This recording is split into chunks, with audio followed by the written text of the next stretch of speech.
So it's important that she get there on time, and see her patients. And right on time, she arrived, thanks to broom operator Lewis Marshall. What would you do?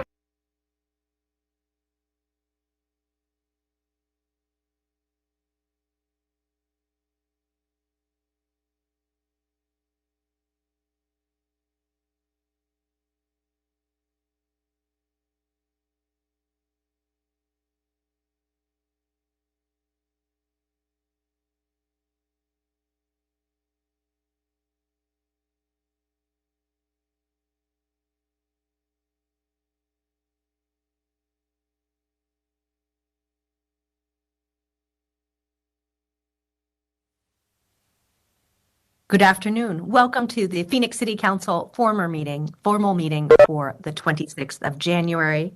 We'll call the meeting to order and ask the clerk to call the roll. Councilwoman Ansari. Here.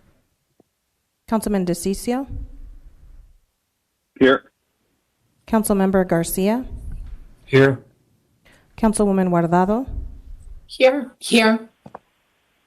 Councilwoman O'Brien. Here.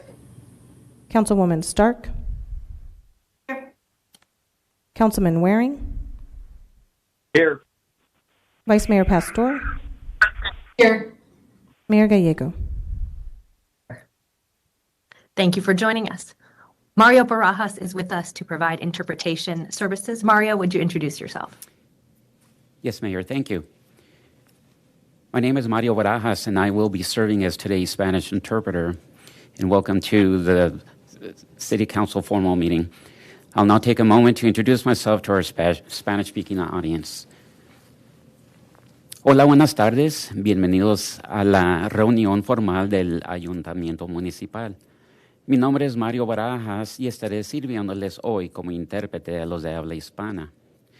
Deseo pedirles de antemano, si es que van a dar un comentario público, por favor, hable despacio, con claridad, y evite tener distracciones de fondo. Finalmente, pause después de cada uno o dos oraciones para que yo les pudiera interpretar lo que esté diciendo de la manera más completa posible. Muchas gracias. Thank you, Mayor. Thank you so much, Mario. Would the city clerk please read the 24-hour paragraph? The titles of the following ordinance and resolution numbers on the agenda were available to the public at least 24 hours prior to this council meeting and therefore may be read by title or agenda item only. Ordinances numbered G6943 through 6950, S48119 and 48261 through 48296, and Resolution 21987. Thank you. I'll turn to our city attorney to explain the role of public comment in Phoenix City Council meetings. Thank you, Mayor. Members of the public may speak for up to 2 minutes to comment on agenda items to be discussed. Comments must be related to the agenda item and the action being considered by the council. General comments that go beyond the scope of the agenda item must be made in the citizen comment section at the end of the agenda. The city code requires that speakers must present their comments in a respectful and courteous manner. Profane language, threats, and personal attacks on members of the public, council members, or staff are not allowed. A person who violates these rules will lose their opportunity to continue to speak. Thank you. Vice Mayor, do we have a motion on boards and commissions? Motion to approve mayor and city council boards and commissions nominations. Second. I did not hear a second. Do we have a second? Second. Councilwoman Stark. Yeah, thank you. Wonderful. The sound is not always perfect. Thank you, Councilwoman Stark. All those in favor, please say aye. Aye. Aye. Aye. Aye. Any opposed, please say nay. Passes unanimously. Vice Mayor, do we have a motion on liquor licenses? Motion to approve items 2 through 7. Second. A motion and a second. Any comments? All those in favor, please say aye. Aye. Aye. Opposed, please say nay. Motion carries. We will next go to the ordinances, resolutions, new business planning, and zoning. I do have a note on item 73, which I know there are many individuals who are here for that. This item will be remanded back to the Planning Commission on February 3rd and the City Council on February 16th to address a notice error. This is because the applicant did not update their sign with the continuance language. This motion will allow the issue to be corrected and the neighbors can speak about the merits of the case when it comes back to council on February 16th. So for those of you who are here for item 73, it will be back with us on February 16th. Noting that, City Clerk, are we ready for the ordinances, resolutions, new business, planning, and zoning? Yes, Mayor. Vice Mayor, do we have a motion? Motion to approve items 8 through 72, except the following. Items 15, 21, 30, 33, 37, 39. Noting that item 40 is being withdrawn, and noting that item 73 is being remanded back to the Planning Commission on February 3rd. And excluding these items for public comment, 41, 47, 48, 49, 51, 72, and 73. I will second, but the item with regards to 73, we won't be hearing, correct? Correct, it will be remanded back. Thank you. I second. Thank you. Very complicated motion. Appreciate that, Vice Mayor. Roll call. Ansari. DeCiccio. Yes. Garcia. Yes. Guardado. Yes. O'Brien. Yes. Stark. Yes. Waring. Yes. Pastor. Yes. Gallego. Passes 9-0. We begin with today's payment ordinance items. Items 15 and 21, Diamond Nets and Art Solutions. 15, 21, the Water Reuse Association are payment ordinance items. Vice Mayor, do we have a motion on 15 and 21? I move item 15 and 21. Second. Any questions or comments? Roll call. Ansari. Yes. DeCiccio. No. Garcia. Yes. Guardado. Yes. O'Brien. Yes. Stark. Yes. Waring. No. Pastor. Yes. Gallego. Passes 7-2. Item 30 is an agreement with Vitalist Health Foundation for ARPA Phoenix Urban Agriculture Fellowship Program. I'll turn to Councilwoman Ansari. Thank you, Mayor. I just wanted to highlight this program. This is a fantastic and first of its kind program. My office loves it so much that we decided to add a little bit more money to the fellowship through our district's $50,000 ARPA food budget. So we are very excited to, fingers crossed, hopefully let our District 7 nominee know of their selection this Friday. I know Joe Rozelle and Roseanne Albright have been working extremely hard on the outreach piece for this and to close out the application process. We had a lot of applications to review, so congratulations to the two of you. Thank you for working so proactively with my team and likely so many other offices. I know, we need to continue to think about our workforce challenges, and while we continuously spend and target industries, I think targeting food and agriculture is really, really important given Arizona's history of farming, and also to make sure that we are focusing on careers that young people especially are very interested in. So very excited about this, and I hope that it will be something that just continues to grow at the city. Thank you. Do you have a motion? Yes, of course. Motion to approve item 30. Second. We have a motion and a second. I join the councilwoman in being excited about this program. We do hear from people in the food production industry that they want to see a more robust pipeline for young people. And I think this program will help us accomplish that important goal. It's exciting that we can make it a paid fellowship. This will help our local farmers markets with nutritious food. We are also a great food city, and locally grown food is an important part of our great restaurants. Helpful with sustainable land stewardship and cutting emissions to transport food. So thank you again to Joe and Roseanne and Nancy Allen. Thank you for your leadership, the entire food systems team and Office of Environmental Programs. Want to thank Vitalist as well. They have been a great partner to the city in many areas, including helping us have a strong food action plan. Any additional comments? Roll call. Ansari, Yes. DeCiccio, Yes. Garcia, Yes. Guardado, Yes. O'Brien, Yes. Stark, Yes. Waring, Yes. Pastor, Yes, woohoo, we're there. Gallego. Yes. Passes 9-0. Thank you. Item 33 is authorization for payment authority for Trimark. Do we have a motion? Mayor, I move item number 33. Second. Motion and a second. Any comments? Roll call. Ansari, Yes. DeCiccio, No. Garcia, Yes. Guardado, Yes. O'Brien, Yes. Stark, Yes. Waring, No. Pastor, Gallego. Yes. Passes 7-2.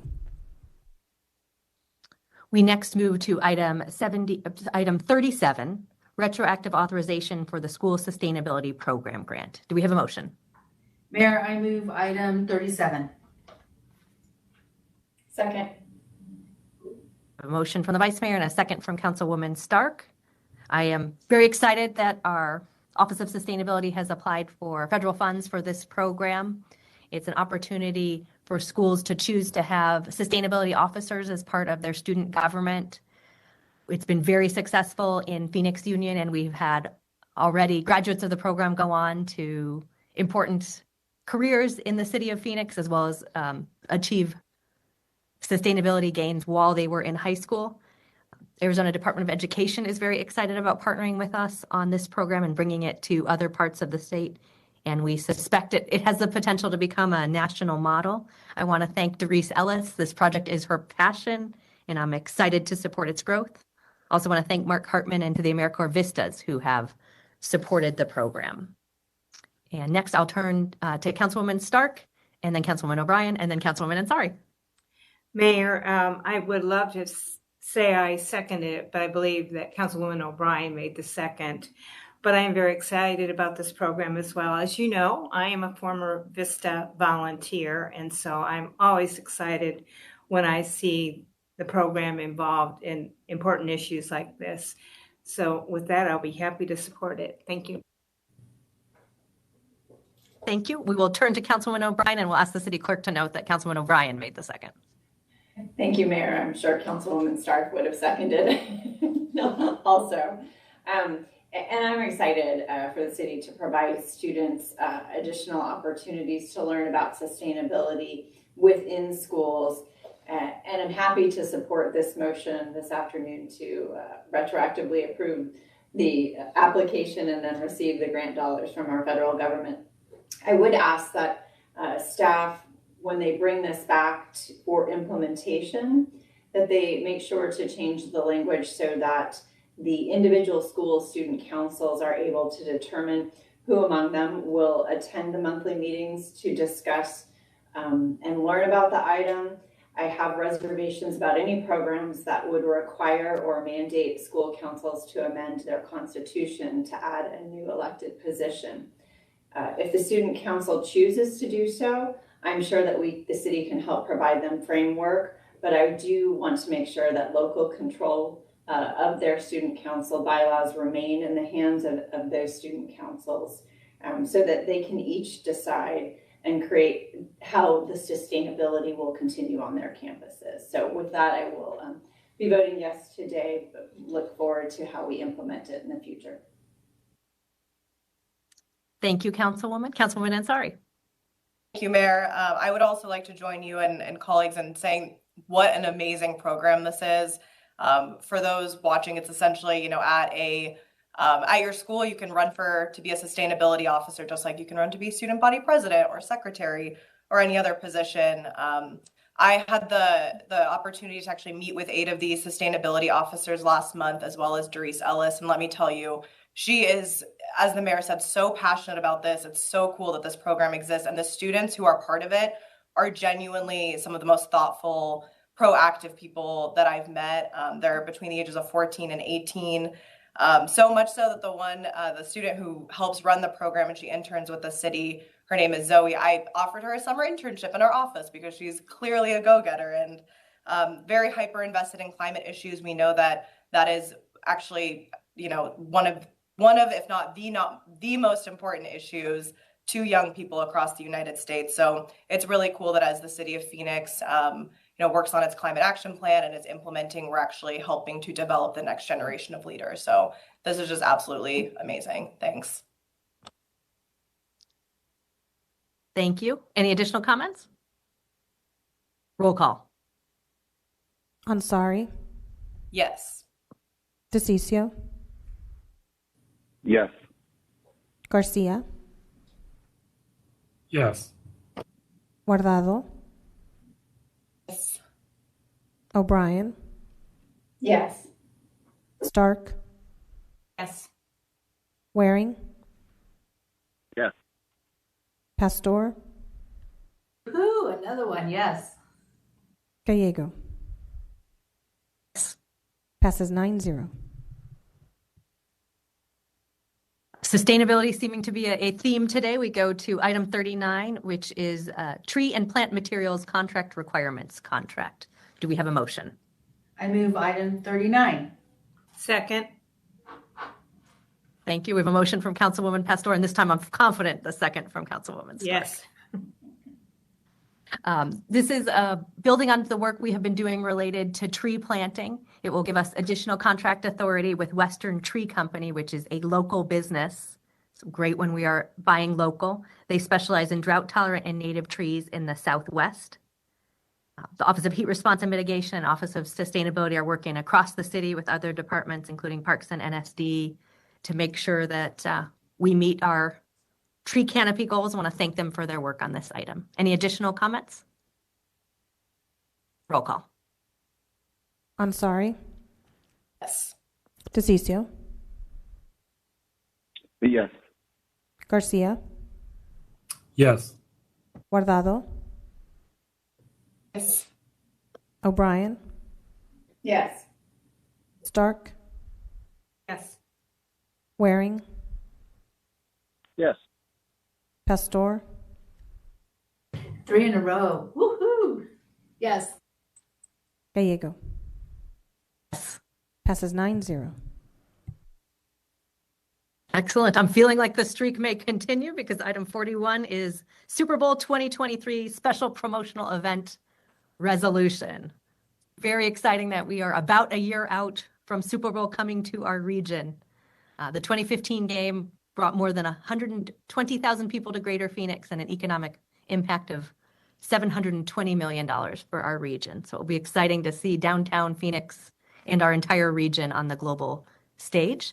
Vice Mayor, do we have a motion? I have a motion for item 41, resolution to declare 2023 NFL Super Bowl activities in downtown Phoenix as a special promotional event. Second. We do have 2 members of the public to speak on this item. We'll begin with Kyle Hedstrom, followed by Brent Kleinman.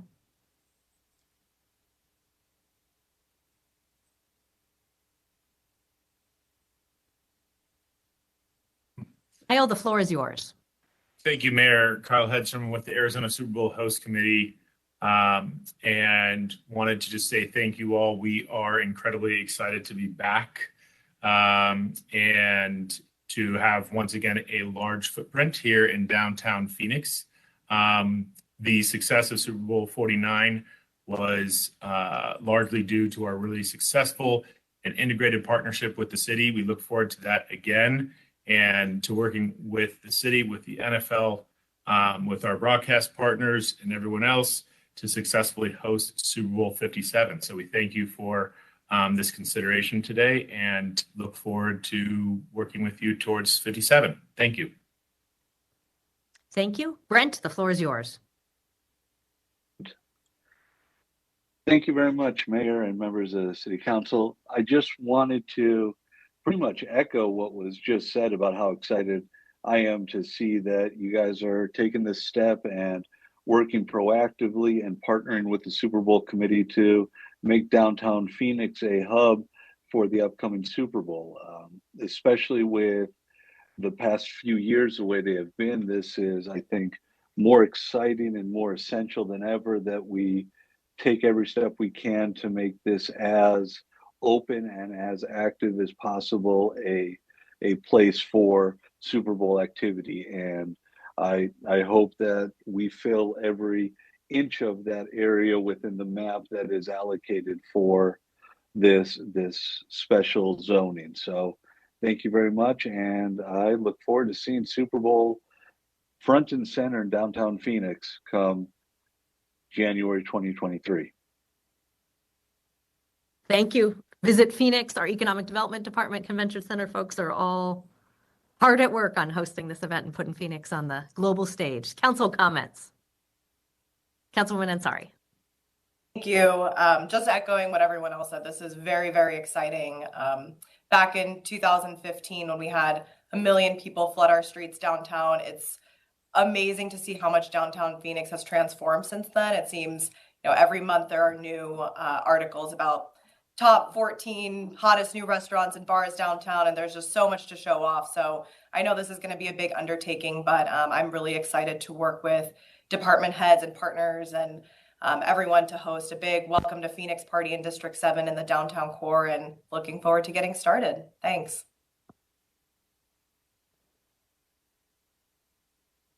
Thank you. Roll call. Ansari, Yes. DeCiccio, Yes. Garcia, Yes.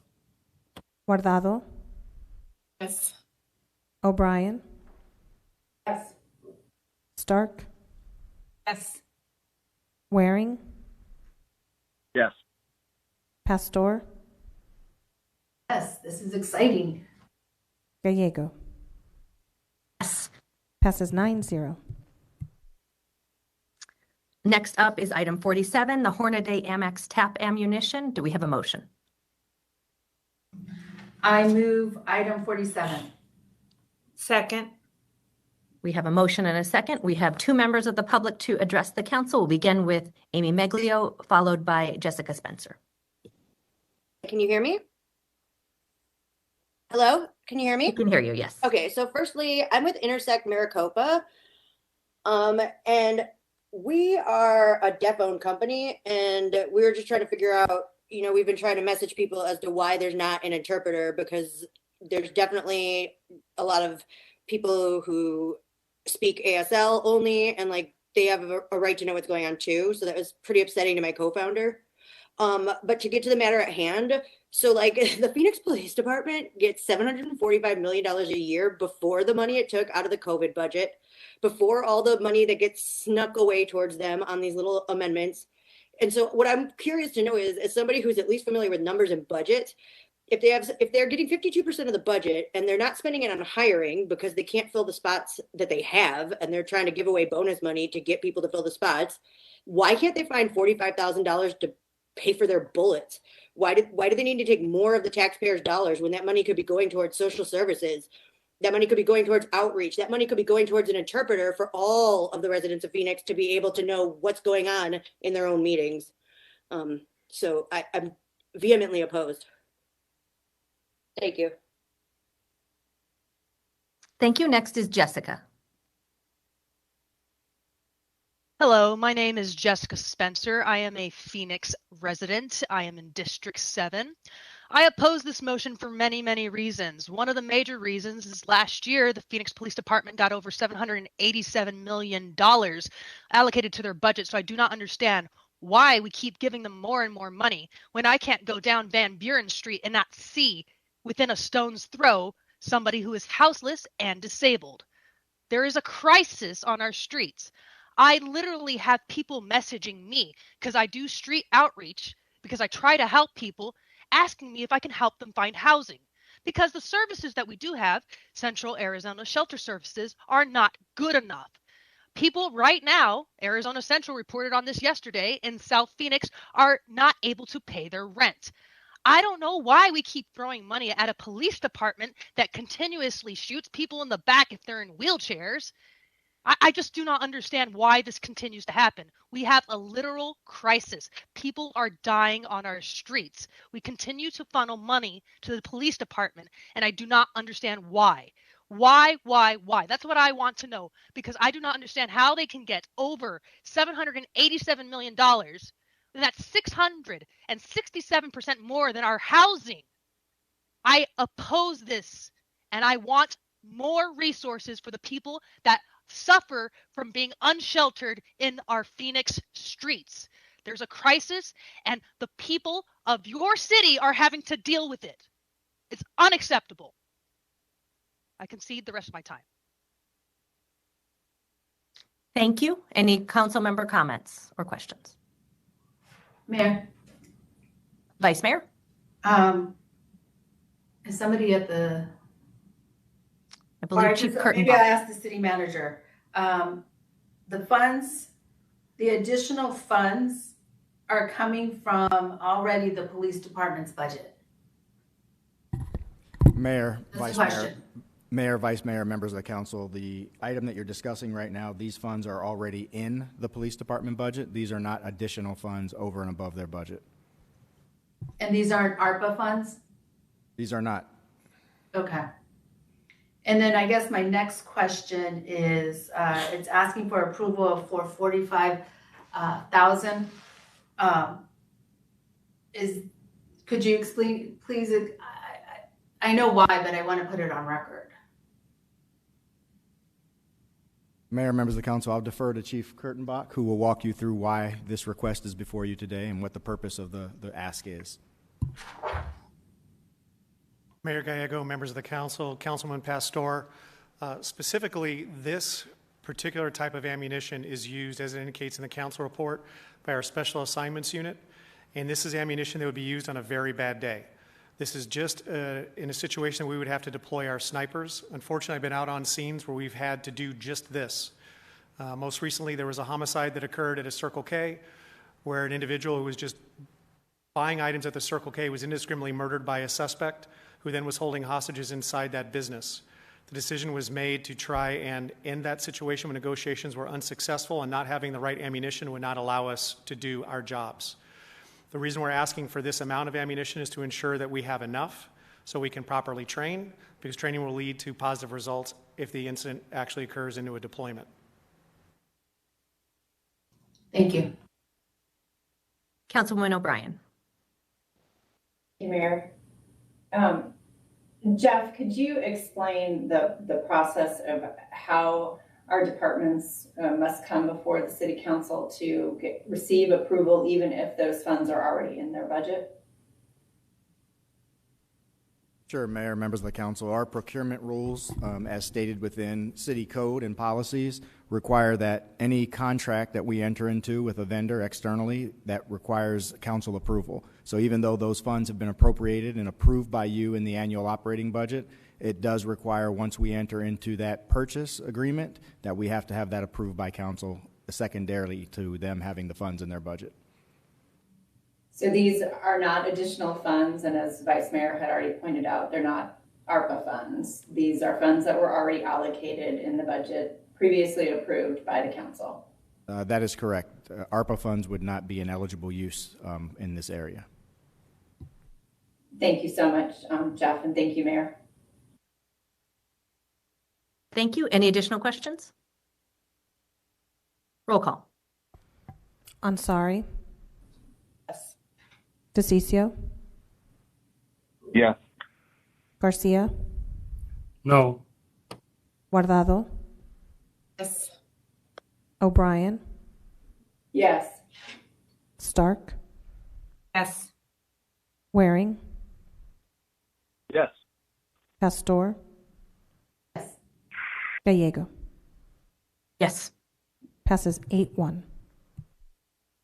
We next go to item 48, police duty gear requirements contract. Do we have a motion? I move item 48. Second. We have a motion and a second. We have two members of the public to speak on this as well. We'll go first to Amy and then Jessica. All right, everybody can hear me again? Wonderful. So I'd like to suggest yet again that you take the funding that you're trying to give to night vision and maybe get an ASL interpreter so that when you're talking about police things and when people are giving 52% of their hard-earned tax dollars to the community, they can at least hear what the police officer is saying. I think that would be much better than buying bullets. I also think that I want to talk about what are they going to be doing with this night vision gear, because I'm here to talk about the encampment sweeps. And it's not just about the zone. You guys hear about the zone all the time in District 7, but Cortez Park has been having raids. People are having their birth certificates thrown out. They're having their constitutional rights violated. Is the extra $315,000 so that the cops can stake innocent people out at night too? I'm curious as to what they're going to be doing with that, because I know it's not going to be solving crimes, because they have a nationally laughable 11% rape solvency statistic still per the FBI. So I want to know what good giving. I want to know how do we know that this is going to go to good instead of their continued evils and constitutional rights violations? You know, y'all should be acting like the DOJ is watching you for how the unsheltered are being treated, because guess what? They are. Thank you for your time. Our final comment will be from Jessica. All right. Well, thank you very much for explaining that the money's been already allocated. Now that I know that, and I did not understand that before, and hopefully anybody else watching does, what I would like to know is why is this money that is being allocated for more things that I do not think that they deserve, as the police force, or need, why is it not being allocated to things like training for them? Because as the sergeant, or I'm sorry, whatever your rank was, mentioned, they had to shoot somebody, but they didn't have the right ammo. I would like that money to instead go to training to de-escalate situations in a much better fashion. Because you know what? You shot somebody in the back. You shot a guy in a wheelchair in the back because, I don't know, he had a knife or something. That is unacceptable. Our police force is dangerous to its own citizens. We need better training. And I don't even know what we need, but we need to change something, because people are literally being harassed and assaulted. And there's a video last year of the person getting beat up, and I'm sure their cameras didn't work and everything. There is no trust between the population and the police. That needs to be addressed. The money needs to go to that, and not an ice cream truck. That is not an answer. The money needs to be redirected to proper community training and not to more toys for them to murder us. That is all. Council member questions or comments? Roll call. Ansari, Yes. DeCiccio, Yes. Garcia, No. Guardado, Yes. O'Brien, Yes. Stark, Yes. Waring, Yes. Pastor, Yes. Gallego. Passes 8-1. We next go to item 49, the buses contract award. Do we have a motion? Yes, I would like to move item 49. Second. We have a motion and a second. We have one member of the public here to address the council, Joanna Struther.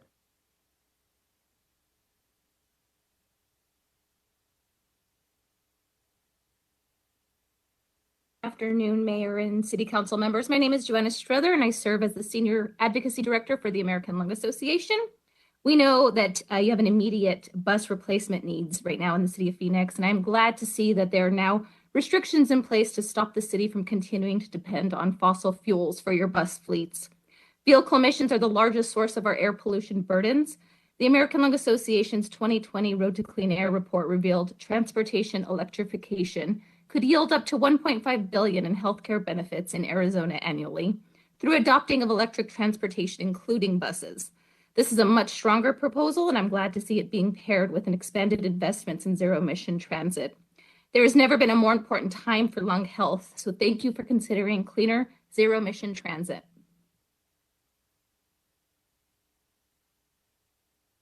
Councilwoman Ansari. Thank you, Mayor. I have some questions for Mario and Jesus if they are available. Mayor, Councilwoman Ansari. Wonderful. This is Jesus. Jesus. Yes, I'm here. Thank you. Sorry, it's hard to see you. Very small from here.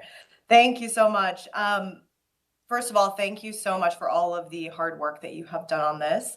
I was hoping that you could maybe explain a little bit for the public's sake what has changed from November to now on this specific item.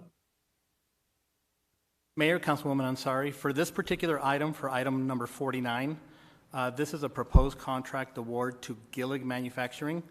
We put out an RFP last year. We got a few bids in and we evaluated them, and this is a company that we are familiar with. They currently make a portion of our fleet. And what we've been doing kind of in the background is a couple of things, and this is related to item 51, 2 items away for the Green Transit RFP. So to your question, Councilwoman Ansari, we're doing a couple things. Number one, we are expanding the value of the Green Transit RFP, which is item 51.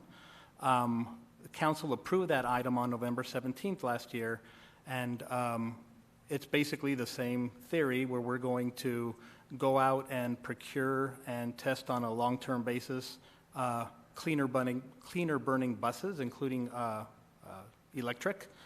But we're basically going to put out an RFP to see what do the vehicle manufacturers have available, pricing, capacity, delivery times, things like that, but most importantly, performance. So this item ties into that in that we see it as a two-pronged approach. Number one, we need to keep our fleet up and running, and compressed natural gas, which is what we would buy for the first few years off of this contract, is a proven technology in our region. So we're looking to purchase 40 buses off of this contract to start, and then we will engage in subsequent conversations with City Council on an annual basis to talk about what do we buy moving forward based on basically proven technology and what the bus manufacturers have available. The other thing I would mention is we are looking at the potential to enter into a cooperative contract with the state of Washington that has more readily available, I'll call it, other newer technologies to see, in case we do get funding from the BIL at the federal level, what kind of newer technologies might we want to test out in our region. And we would basically use that as a stopgap measure in between putting out the Green Transit RFP this spring and then getting in proposals and evaluating them and coming back to council for a future award.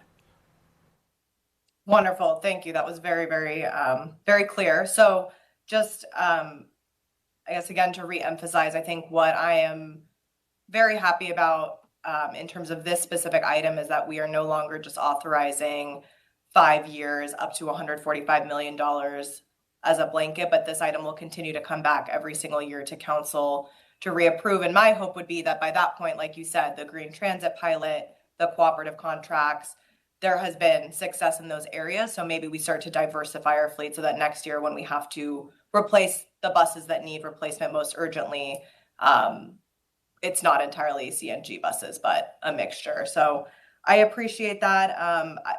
Thank you again for all of the work on this. We'll get more into the details of the Green Transit when that comes. I think I definitely don't want my vote to take away from making sure that our system is reliable, but excited that we are going to be making serious strides towards electrifying our fleets and diversifying in the future years. So thank you again, and I'll be voting yes today on this item. Thank you. Vice Mayor. Jesus, as you stated, this was continued on from November 17th. And my understanding is that there were several comments on relooking at this contract and asking for what we could do to move to clean energy or electric. After your explanation, what I heard was there are 40 buses that we'll be purchasing that need replacement. At this time, Vice Mayor, yes, that's what we are looking to order for the first year. And then from there, that's where we're going to start looking at different ways of, oh gosh, I lost the term, of our carbon footprint by looking at possible electric, hybrid, different ways of bringing in new buses. That is correct, Councilwoman. We want to look at what's available out there, and as you know, we had a little bit of this similar discussion at last month's TIP subcommittee. There were several things in play. There's the federal funding that we're going to apply for. If we're successful there, that will give us some options. But we also want to talk to different vehicle manufacturers to see what do they have available in terms of technology. What will perform here in our environment? Because just because it performs in another city does not necessarily mean we're going to see the same results here. And then the other thing is, what's their capacity to work us into their production schedules? And then how long would it take to get some of this technology? So, Vice Mayor, you're correct. We're basically giving ourselves lots of options so that after this first year, we can have continued conversations with council on what do we do in subsequent years.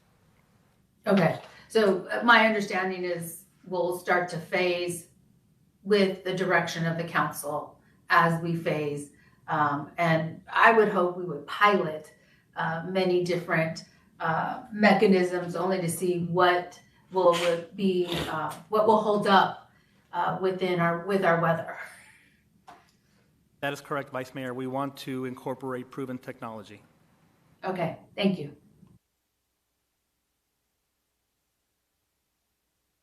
Thank you. Roll call. Ansari, Yes. DeCiccio, Yes. Garcia, Yes. Guardado, Yes. O'Brien, Yes.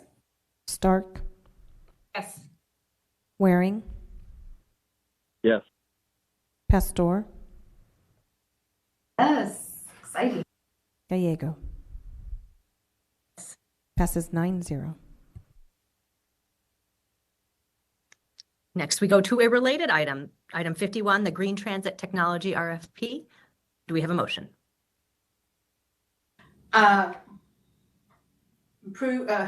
Making a motion for item 51, sorry. Thank you. We have a motion and a second. We have a large numbers of our residents to speak on this item. So we'll begin with public comment. We will begin with Michael Martinez, followed by Blanca. Hi, can you hear me? Yes. Good afternoon, City Council members. I'm calling in support of the initiative to convert city public transit buses to electric. It makes sense fiscally, considering how much money will be saved by eliminating fuel costs.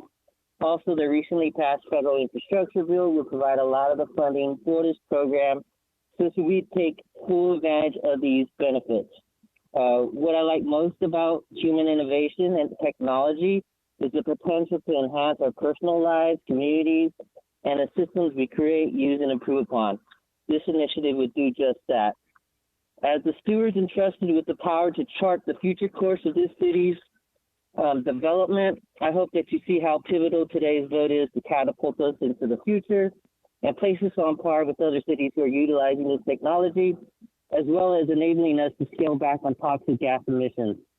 Thank you for your time, and please vote yes for this proposal. Thank you. Blanca is next, followed by Sasan. No se escucha, Blanca. ¿Sí me escucha? Sí, señora, la escuchamos. Adelante. Okay. Muchísimas gracias y buenas tardes a todos los ahí presentes. Thank you very much, and good afternoon for everybody that is here present. Mi nombre es Blanca Abarca, soy organizadora de Chispa, Arizona. ¿De qué organización es, señora? De Chispa, Arizona. Good afternoon. My name is Blanca, and I am a member of a group named Arizona. Sí. Vivo en el sur de Phoenix. Vivo en el sur de Phoenix, uno de los más contaminados y calurosos de la ciudad. And one of the areas most contaminated in the city. Y por estos rumbos del sur y oeste de Phoenix somos los más afectados por la mala calidad de aire. And us living here in the east and in the west part of the city, we are the people that are mostly affected by the contamination and smog here in the city. Como madre de familia me preocupa muchísimo el futuro que le vamos a dejar a nuestras siguientes generaciones. And as a mother of a family, it concerns me so much about the quality of life of our children that will be living in the future. Y yo les pido que necesitamos actuar en favor de que nuestro medio ambiente donde vivimos mejore ya. And I really like to ask that we can make an effort to improve the environment in which we're living in. Y el ser humano está queriendo explorar y colonizar otros mundos con tecnología actualizada. And mankind is trying to explore other parts of the world or other worlds. Y en nuestras comunidades donde está la mala calidad de aire, ¿no podemos tener más autobuses eléctricos? And within our communities, we just have a great need to have more electric buses. Para mejorar la contaminación donde estamos viviendo, esto es increíble. And that way we can improve our smog, something that's just really incredible. Necesitamos invertir en estructuras. We need to invest in infrastructure. Para mejorar el medio ambiente en donde estamos viviendo. To improve the environment in which we're living in. Necesitamos invertir en energías renovables y sustentables para todos. And we need to invest in renewable energy for everybody. Estoy involucrada en hacer conciencia en mi comunidad. And I am involved in making aware to everybody in our community de que nuestros representantes que nosotros elegimos that the representatives that we do elect hagan lo mejor para el futuro de nuestros hijos. That they do what's best for our own kids. Mi hija tiene el derecho de respirar aire limpio. My daughter has every right to breathe in clean air. No quiero que ella se enferme de asma como otros niños ya están enfermos de asma. And I don't want her to get sick like other kids that get sick of asthma. Y cuando ella crezca y tenga sus hijos, viva en un mundo no tan deteriorado de contaminación. And when she grows, I don't want her to be living in an environment that's deteriorated. Sasan will be next, followed by Don. Hi, good afternoon. Can everyone hear me? Yes. Awesome. Thank you. Hello, my name is Sosan Abdurrahman. I am representing Chispa, Arizona today as well as myself as a resident of Phoenix. I want to thank the City Council for being intentional about this vote and bringing it back and giving it the time and attention it needs. This is the type of leadership we hope to continue seeing from our elected officials. Mitigating the impacts of the climate crisis must be the top priority for our council to ensure the future livability of our city and safety of our communities. Phoenix, Arizona, as you all know, is now the fastest growing city in the country and the 5th largest city, as well as one of the fastest warming cities and among the city with the poorest air quality nationally. As we continue to grow and invest in city infrastructure, We must design a city that will be resilient to the climate crisis, which is not incoming, but already here. As a city, we are on the front lines of this crisis, and the communities that Chispa, Arizona seeks to serve are even more so vulnerable. We know that issues such as worsening air quality and increased urban heat island effect are caused in part by a lack of investment in green transit initiatives. And we also know that transit investments across the valley have been inequitable, with extensive investment in highway expansion and modes of transit that favor car owners and that only further perpetuate our environmental problems, while public transit users are left with unreliable and unsafe options, particularly in our hot summertime. So we call on the City Council to vote yes in support of this extremely necessary and needed budget expansion and investment in the Green Transit Pilot Program. We call on our elected officials to represent the needs of their constituency, the health of our community, and the protection of our lived environment. We are the people who elected you to your positions, and we will be watching how you continue to lead on this crucial climate work. Thank you for your time. Thank you. Don will be next, followed by Tamika. Good afternoon, esteemed council. Can you hear me? Yes, we can. All right.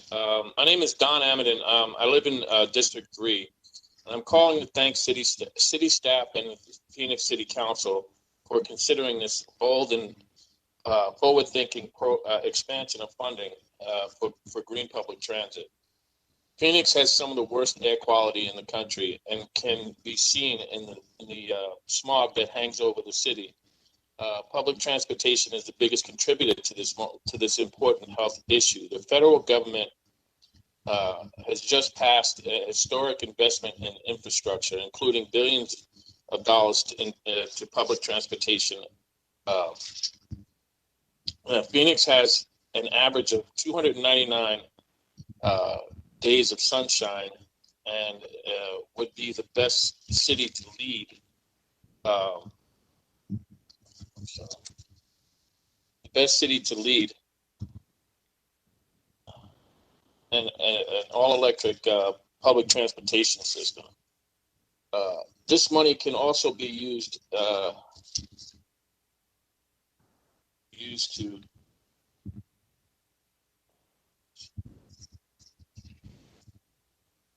build the infrastructure to power and maintain these vehicles and free the city of its fossil fuel dependence, saving untold millions of dollars that can be used for other important city programs and infrastructure needs. I applaud city staff for proposing this expansion and strongly urge the Phoenix City Council to support this bold investment in zero-emission transit. This will prepare our city for the future and is a smart and cost-effective investment. Thank you. Thank you. Tamika is next, followed by Catherine. Hi. Can everybody hear me? Yes, we can. Okay. Hi. My name is Tamika Brown, and I'm a resident of District 4, and I'm calling to ask that the City Council vote to fund green public transportation. I think we need electric buses because as someone who uses public transportation frequently and also suffers from respiratory issues, I think we need cleaner air because I know that I myself would benefit from it. I also know there's a lot of smog hanging over the city, and that is not a good look for the city of Phoenix. The federal government just passed a historic bipartisan infrastructure bill that offers billions of dollars for public transportation.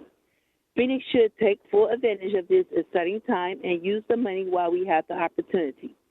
This green transit pilot program is the perfect opportunity to do so. I just want to thank the City Council for allowing me to speak today and voice my opinion, and I really hope we can get this started. Thank you for your time. Thank you. Catherine is next, followed by Nicholas.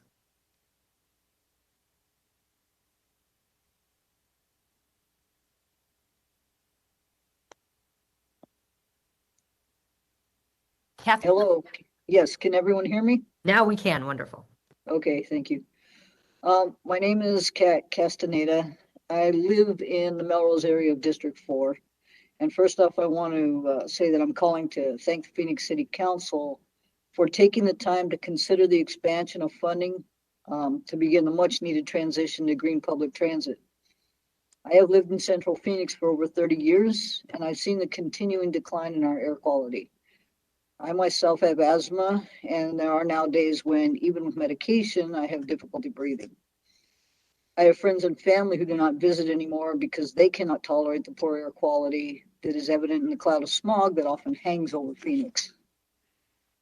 The federal government has just passed the historic infrastructure bill, and this green transit pilot program would seem to be the perfect opportunity to put some of that funding to use. While other cities like Tucson and Mesa are making the move toward cleaner public transportation, Phoenix is the largest city in our state, and Phoenix should be leading these efforts. In fact, I believe that we have a responsibility to lead on this particular issue. And I'm glad to see that our city council takes that responsibility to heart. They say all eyes are on Arizona, so I applaud the city staff for bringing this proposal forward. And I earnestly encourage the city council to support the investment in zero emission transit, not only for the sake of the air quality in Phoenix, but as an example to other cities of what smart, cost-effective investments can mean for the future of all of us. I want to thank the city council for taking the time to hear me. Thank you. Nick is next, followed by Rhoda. Hello, thank you. My name is Nicholas Cicalone. I'm a resident of District 4 and have lived in Phoenix my entire life. I'm calling to thank the council for considering this expansion of funding for green initiatives. Growing up in Phoenix, I was always aware of the poor air quality here. The brown cloud is something everyone who lives in the Phoenix area is familiar with. As I get older, I begin to notice the effects of dirty air firsthand as my respiratory health has been affected by it. It is in our best interests as residents of this city to do everything we can to ensure cleaner air for ourselves and future residents of the valley, and an electric bus fleet is a big part of doing that. I applaud the council for considering this initiative and urge them to support investment in zero emission transit. Thank you for your time. Thank you. Rhoda is next, followed by Katie. Good afternoon. My name is Rhoda Gambler, and I just moved to District Number 7. I wanted to first express my gratitude for being included in this exciting historical consideration for a more green public transit. As an avid hiker, air quality is a major concern. While I enjoy reading the wit and cleverness of the ADOT messages on the freeway signs, I always cringe when reading a sign with a message that relates to low air quality. I also find myself shuddering when I'm behind a city bus, and as it pulls away, it spews out a large black cloud. I can't help imagining and longing for one day when all buses have gone green. As a taxpayer, I would much rather invest in electric buses that will be a long-term investment with overall less cost of fuel and maintenance. I'm thrilled we have a city staff advocating for a better Phoenix and urge this Phoenix City Council to support this bold investment in zero emission transit, making Phoenix a city that I'm proud to live in. Thank you. Katie is next, followed by Araceli. Hello, can you hear me fine? Can you hear me? Beautifully. Yes. Okay, my name is Katie Labra, and I am currently living in District 4, Laura Pastor, and I'm calling to thank the city staff and the City of Phoenix Council for considering this bold expansion of funding for green public transit.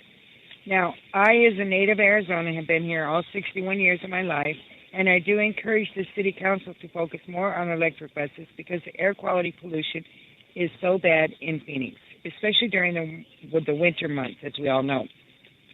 People with asthma and respiratory conditions have a really hard time breathing, and there are more and more people getting sick because of the pollution and this is a good way to help prevent and mitigate that. Also, being the 5th largest city in America, I know from being a native again of Arizona, we have fallen behind in comparison to other big cities. It is time for us to catch up by becoming greener and setting an example for the other cities. This is also a very good way to reach our goals as a city for our greenhouse gases. I encourage the City Council to vote yes for the electric transit. Thank you for your time. Thank you so much. Araceli is Gracias. next, followed. Araceli sigue. ¿Se encuentra ahí, señora Araceli? And then Sí, Alex. aquí estoy. Gracias. Yes, I'm here. Thank you. Hola, mi nombre es Araceli Montes y vivo en Phoenix, Arizona. Hello, my Estoy name is muy Araceli Montes, and I do orgullosa live in Phoenix, Arizona. y estoy muy orgullosa de vivir donde vivo, mas sin embargo hablo para motivar e incentivar al Consejo Municipal que invierta en nuestros autobuses eléctricos. But I do want to say that I'm very proud to be living here, and I do want to motivate the City Council to think about this, about the electric buses. Estoy muy contenta porque Phoenix acaba de aprobar un plan para la acción climática y eso es alentador para nosotros los que vivimos en Phoenix. Sin embargo, pues queremos que el plan siga en pie para invertir en los buses eléctricos. And I'm very happy that Phoenix approved a measure for this topic here, but we want the plan to continue ahead for our city. Necesitamos pensar en un futuro si queremos lograr emisiones de no contaminantes y que nuestro aire sea limpio para nuestro futuro, para todos nosotros, nuestros hijos, nuestros nietos, nuestros bisnietos. And we need to think about our future, having the ambition of having clean air for our kids, for our grandkids, for everybody living in the future. Phoenix tiene uno de los aires más sucios del país, eso ya lo han mencionado anteriormente. Además de que nuestras comunidades de color y que tenemos bajos ingresos, como lo es en el sur y en el oeste de Phoenix, son las áreas más afectadas en la mala calidad de aire y la contaminación. And also in the communities of colored people, and we as people living with low income, living in South Phoenix and West Phoenix, we're living in these areas where it is the most contaminated in the city of Phoenix, like it was previously mentioned. También somos las personas que más utilizamos el sistema de transporte público. And we also are the people that mostly use public transport. Entonces incentivamos nuevamente para que la inversión en autobuses de cero emisiones pues, sea una gran victoria para la salud pública en estos vecindarios. And I also would like to just mention that we should invest in buses with zero emissions and for the interest of residents. Y alento al Consejo Municipal, a todos los encargados, involucrados, que estén a favor de que Phoenix apoye el punto número 51 de esta agenda. Muchas gracias. And I also would like to encourage the City Council to be in favor on the item on the agenda number 51. I thank you.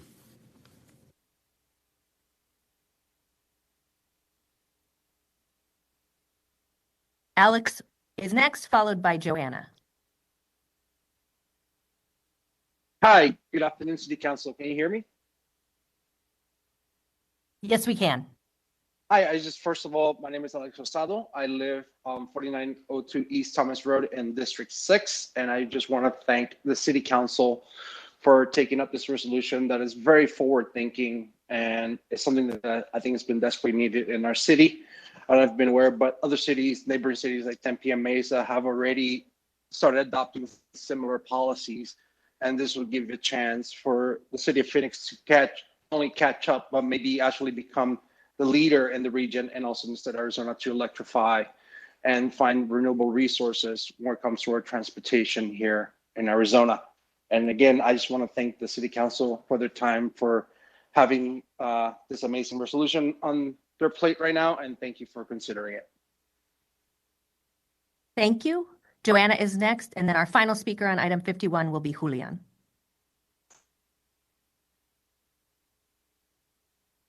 Good afternoon again, Mayor and City Council members. Again, my name is Joanna Struther, and I serve as the Senior Director of Advocacy for the American Lung Association. We also wanted to comment on item Agenda 51. The American Lung Association's 2021 State of the Air report ranked Phoenix as the 5th most polluted city in the country for ozone. And as you've heard from so many of the speakers today, we all know that Phoenix faces some of the worst air quality problems in the country. The transportation sector is one of the biggest contributors to this, and that can be seen from the smog that often hangs over our city and felt through higher asthma rates, COPD exacerbations, and lung cancer diagnoses. With the federal government historic investment in infrastructure, including billions of dollars for public transportation, Phoenix should take full advantage of this and use the money while we have the opportunity. The Green Transit Pilot Program provides the perfect opportunity to do so. Investing in clean air means investing in our health, and I applaud city staff for proposing the expansion and urge Phoenix City Council to support this investment in zero emission transit. Thank you. Speaker will be Julian. Julián. Sí, aquí estoy. Adelante, señor. Hola a la alcaldesa y a los miembros del Consejo Municipal de Phoenix. Soy Julián Cepeda, organizador con Chispa, Arizona, y también residente de Phoenix. Hello, members of the City Council. My name is Julián Cepeda, and I am a member of Chispa, Arizona.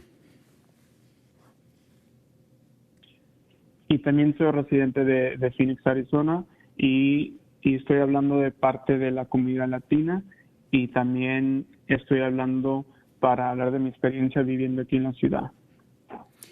And I'm also a resident of Phoenix, Arizona. I'm part of the Latino community, and I'd also like to talk about my experience living here in the city.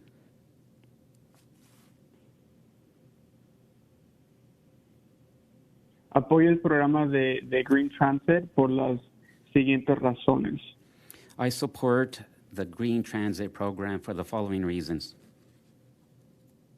Nuestra ciudad se está calentando. Phoenix rompe un récord de calor cuando las temperaturas del valle alcanzan los 118 grados. The city is breaking records for heat. We get to the point where we're at 118 degrees. Nuestras paradas de autobuses de metal no brindan sombras para mantenernos frescos durante estas altas temperaturas. And during this high heat, our metal bus stops are not providing any type of shade or relief at all. Árboles con más sombra y más árboles mantendrán frescos el clima y también brindarán más sombra para nosotros. And I asked to advocate for more shade. That way it'll be cooler and the climate would be better and it'll be cooler. Necesitamos tomar medidas y invertir en plantar más árboles para mantener nuestra ciudad fresca. And we need to invest in planting more trees so our city could be cooler. Mientras la ciudad sigue creciendo, el transporte público sigue empeorando y siendo menos confiable para nosotros los que usamos el transporte público. As the city is growing, public transportation is getting even worse, and we need it to get better for us, the people that are using it. El autobús siempre llega tarde y durante el verano incluso se descomponen debido a las altas temperaturas.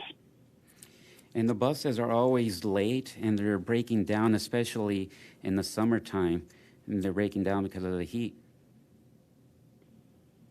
Esto pone en riesgo la vida de las personas en la ciudad. And so this puts people from living in the city at risk. Their lives are at risk. El cambio climático es real y debe abordarse para mantener seguro a nuestra comunidad. And in all reality, this climate is real, and so we need to approach it in a very serious manner. Invertir en autobuses de cero emisiones mejorará la salud pública. Le pido al Consejo Municipal de Phoenix que apoye ese programa de Green Transit. And so we need to invest in zero-emission buses. That'll improve our health, and it'll make our city greener. Thank you to all who participated in this important agenda item. That concludes public comment. I will turn back to the council. Councilwoman Ansari. Thank you, Mayor. I think this concludes a very strong day on sustainability at the City of Phoenix.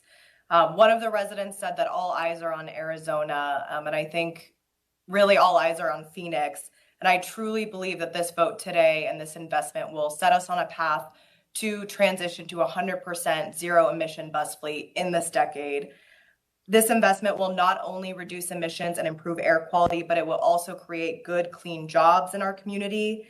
And we know data shows us that electric and hybrid electric buses and transportation will save the city money in the long run in the form of reduced maintenance and fuel costs.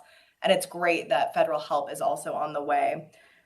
Finally, I really want to thank and give my huge praise to Mario Paniagua and Jesus Sapien for working with us extremely closely over the last few months to be able to re-envision what our public transportation can look like, and especially the timeline to get us there faster. So thank you so much. I'm very excited to support this item, and thank you to everyone who called in today. Thank you, Councilwoman Guardado. Thank you, Mayor. I am very thankful to have the item back in front of the council today. As a member of the Transportation, Infrastructure, and Planning Subcommittee, my staff and I were concerned when the new citywide bus contract proposed in October did not include any pathway for transition our fleet to electric powered buses. Because the item failed to incorporate our city commitments to sustainability and the spirit of our recently adopted climate action plan, I voted against the item. Since that time, my team has worked with Councilwoman Ansari in her office to ensure that the work she is leading on the city's electric vehicle ad hoc is incorporated today in the Green Transit Technology RFP. I want to take a moment to personally thank Councilwoman Ansari and her staff for all of their hard work on this item and for continuing to champion a more sustainable future for our city. I also want to thank Vice Mayor Pastor and Councilmember Garcia, who I know also have been working really hard with their teams on this issue, and also Councilmember DeCiccio for his comments in the last meeting and his take on everything as well. With the passage of this item, we will be committing $150 million over 5 years to transition from compressed natural gas powered buses to electric buses. These buses will be cleaner, they will be more efficient, and they will incorporate the technology and jobs of the future. I have spoken to our partners in the labor community, and they are committed to ensuring that the electric vehicle future we are investing in today will bring forward good jobs with livable wages, strong pensions, and affordable health care. And we will all work together to ensure that no worker are left behind with job training programs and opportunities for an advancement through apprenticeships. Finally, I would like to thank our Public Transit Director, Jesus Sapien, and Deputy City Manager Mario Paniagua for their hard work on this item. We would not be where we are today without the commitment and leadership on this plan. Thank you, Mayor, and I'm very proud to be able to support this item today. Thank you, Councilwoman. Roll call. Ansari, Yes. DeCiccio, And Mayor, just a really quick comment. I do want to thank everybody that worked on this. This was not easy. It was very difficult. Councilwoman Ansari, Councilwoman Guardado. I mean, they're just amazing to work with, and they've done just an incredible job here on the council. And just proud to be part of this team. Thank you, Mayor. Yes. Garcia. Mayor, if I could just make a quick comment. Primero, saludos a todos los de Chispa y gracias por hablar y estar comprometidos a seguir este trabajo. Just want to thank the Chispa team and those that called and who are continuing to do the work. I think, my colleagues have said a lot of what I was going to say. Just want to focus on two things. I think we're serious about the climate action plan.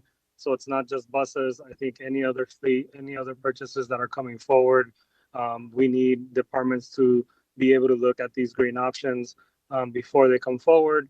And then secondly, like everyone has said, I'm glad we were able to resolve this, talk it through, and excited to have green buses coming to Phoenix. So I'm a yes. Guardado. Yes. O'Brien. Yes. Stark. Yes. Waring. Yes. Pastor. Yes, I just wanted to make a comment and saying thank you for all those that were involved and spoke up. This will be actually my second vote for electric buses. My original vote was with Phoenix Union and incorporating electric buses into the fleet. And now this will be a second with our city buses. So appreciate all the work and thank everybody that was part of this. Yes. Gallego. Yes. Passes 9-0. We next move to our final agendized item for today, reminding everyone item 73 was continued or remanded, which is the certificate of appropriateness for 309 West Monte Vista Road in the Willow Historic District. Before we hear from our staff report, I just wanted to thank Michelle Dodds. It is her last formal meeting with us on the Phoenix City Council. She began with the city as an intern, and then Councilwoman Stark wisely hired her for the position as the city's historic preservation officer. It is a very complex and nuanced position, a lot of balancing different interests, understanding our history, and she has helped us with so many events that were probably beyond, so many areas that were beyond her job description, but want to say thank you for your service to the city of Phoenix, to Michelle. With that, let me talk us through how we will go with agenda item 72. We'll begin with the staff report, then I'll open the public hearing.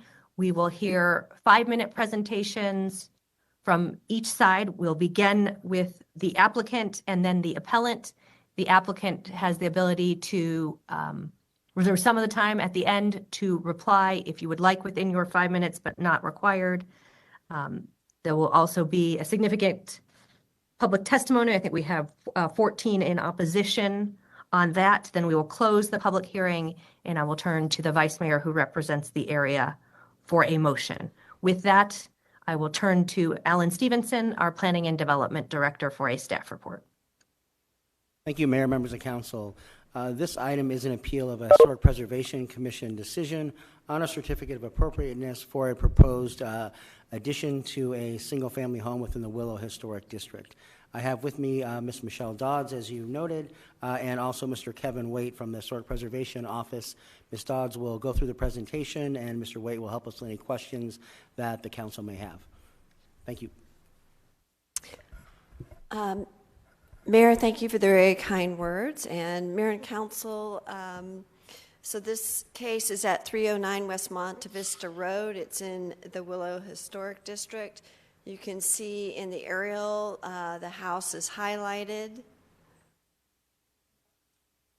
The application is to construct a 2-story, 1,152 square foot garage and yoga studio with an elevated walkway to the main house.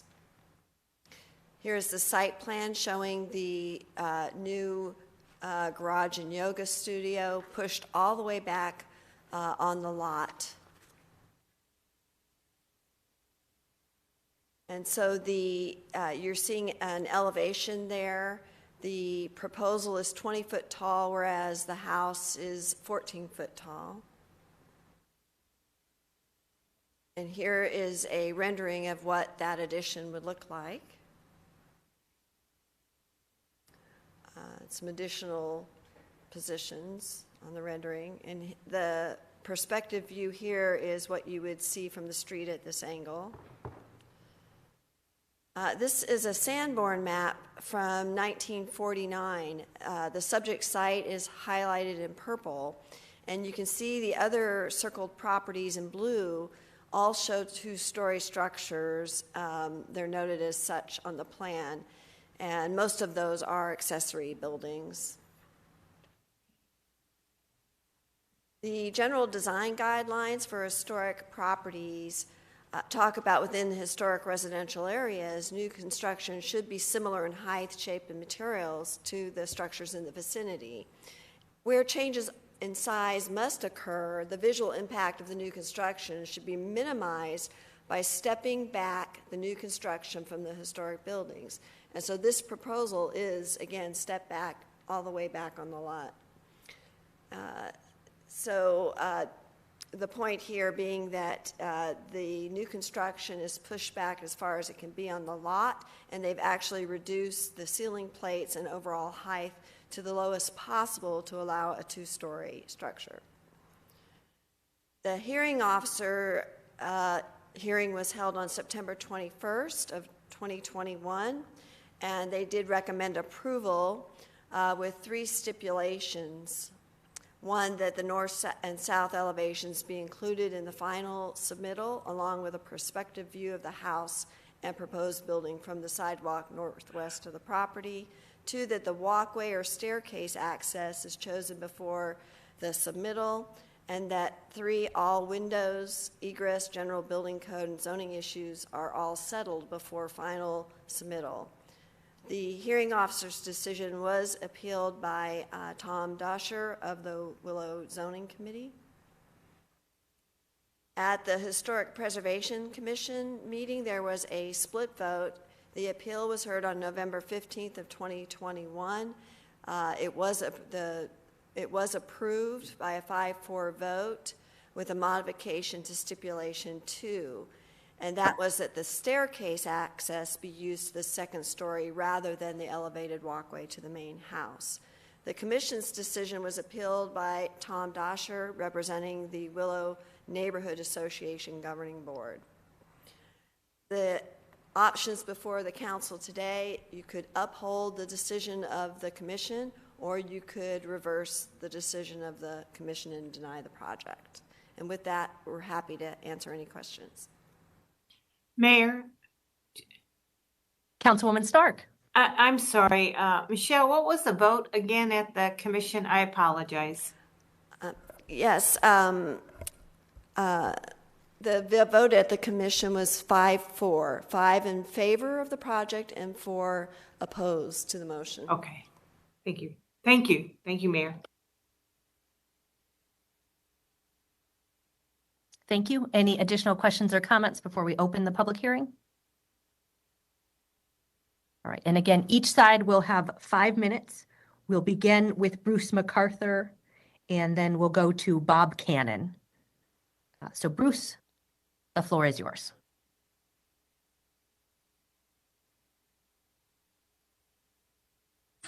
Thank you. Are you able to hear me? Yes, and we see a slide. Okay. Oh, good. Okay. Well, hey there, I'm Jennifer Hunter. I'm here as well. So we'd like to reserve a minute. At the end. My wife Jennifer is here too, and actually we'll just go through this quickly together. And this slide at the outset here is simply stating what we think is the case here, that the garage, we're calling it a yoga studio / home office project. There will be no Anyway. Yeah, well, we have It's not two, like a commercial yoga studio or anything like that. That was just maybe a bad choice of. it's my personal space. We have two kids. My husband was born and raised in Phoenix. Our daughters were third generation born at Good Sam. We've both lived in historic neighborhoods for a long time. We've been in our house since 2002. When the pandemic struck, we have, our girls were sharing a bedroom, and we ended up needing to move them out so that they could have their own space, which gave us no personal space and office space. And so we're looking at building a garage. We don't have one. I have an electric car. I need to plug it in down at the Lung Station. And so we'd like to build some extra space on top. We called it a yoga studio, but it's really some personal space for me, some place that I can work. And that's what it is. So we can switch the slide. Well, okay, all right. And then before we got started on this project, we went and talked with all of our neighbors. And so we're able to, if we switch the slide to the next slide, these are some letters as well that some of our neighbors have written on our behalf. And then the next slide, and the next slide, those are also letters. And then here you'll see our neighborhood is here. Over on the right side, it's you can imagine the park here. And so the support from our neighbors on the north side of our street goes from 5th Avenue all the way over to then the third house from 3rd Avenue would prefer 1 story. Brad Bauer, who's the vice president of the Willow, also opposes. And then on the south side of Monte Vista, there's support at the end. Our neighbor to the immediate west of us takes no position but does not oppose this project. We're not sure of the position of the person who is on our right. The 2 people behind us support our position. So of course we've talked with all of our neighbors, Yes. and they're very supportive. In fact, everybody supported it until the people on the board started going door to door trying to generate opposition. But next slide. This is our home, east to west. Next slide. This is another rendition, and so it's a little cartoonish, but it gives the general idea of how it'll look. Next slide, please. You saw these. Next slide, please. This is the house right on the next block, our same street. It had an original 2-story garage. This is the rendition that was in, I think, the newspaper, and that's a picture of the house currently. Next slide, please. Right 2 doors down, there was another original 2-story garage. And this is a picture of what it looks like. So ours is going to look very similar to these original ones that are right here on our block in our street. Next slide, please. This is an original 2-story garage on Cypress, 314 and 320. Next slide, please.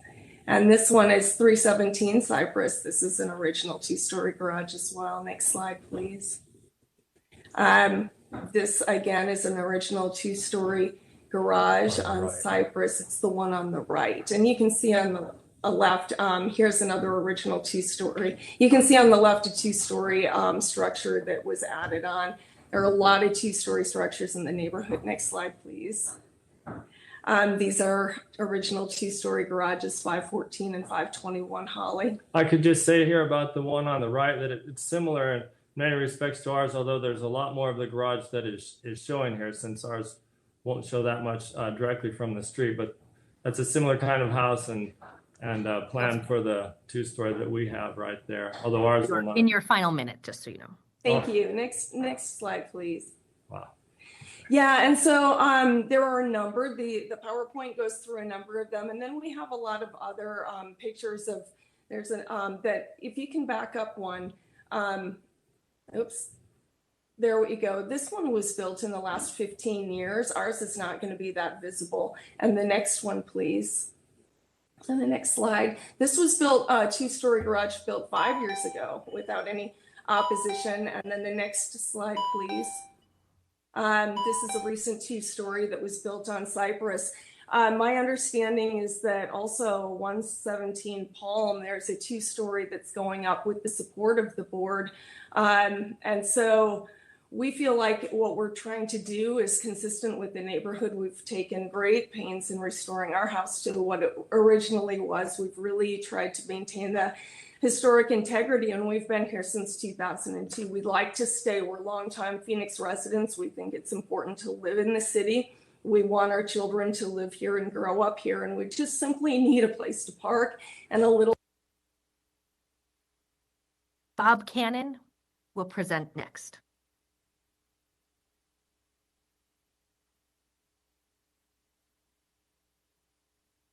Good afternoon. This is Bob Cannon, Dr. Robert Cannon, President of the Willow Neighborhood Association. Can I have my slides on, please?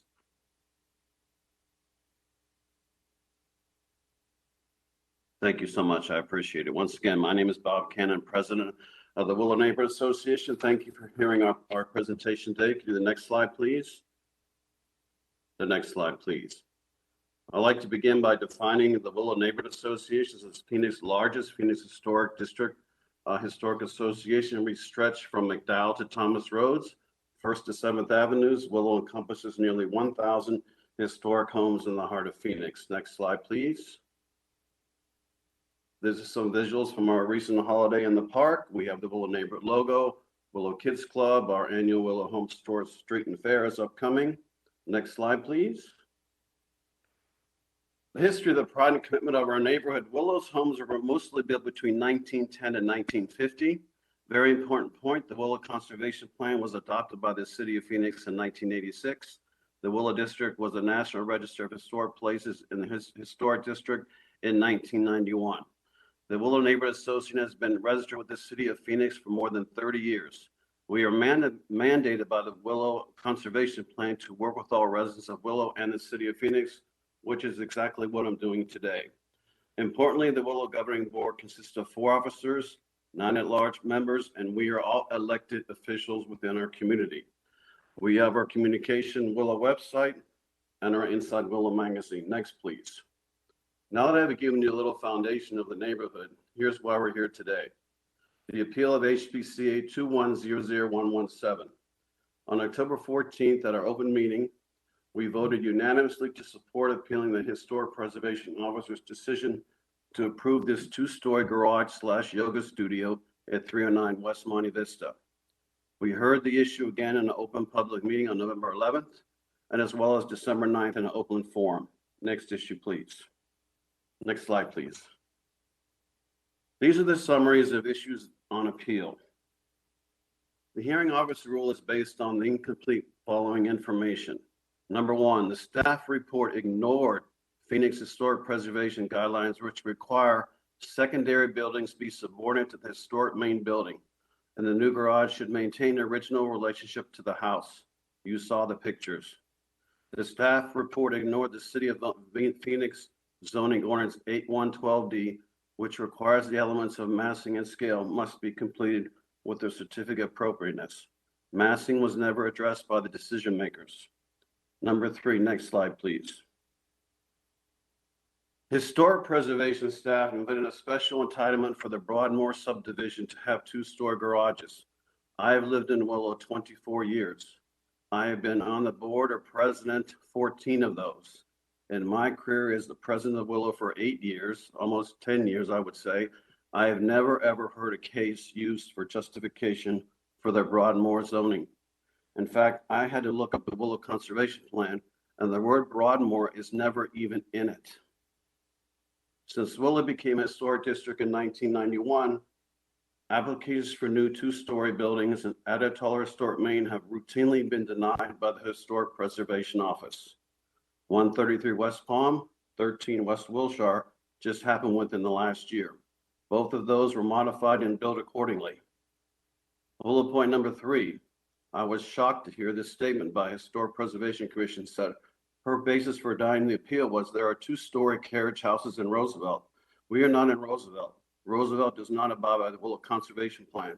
We have to abide by the Willow Conservation Plan, which your predecessors and former colleagues voted on. Next slide, please. Here's a map of the Broadmoor within the Willow District. This is a total map of the complete Willow District. Next slide is the blue section, which you will see is the Broadmoor section according to the City of Phoenix within the Willow District. And again, I want to remind you, the Broadmoor section is not listed in the Willow Conservation Plan. Next. You saw the home pictures here. Just to remind, the secondary new structures such as garages and buildings should be subordinate in size. The next picture. You can see the pink shaded block in the back is certainly not subordinate and in size with the scope of the front of the house. Next picture. This is a very important point. The application did not provide north elevation depicting both existing building and proposed new construction.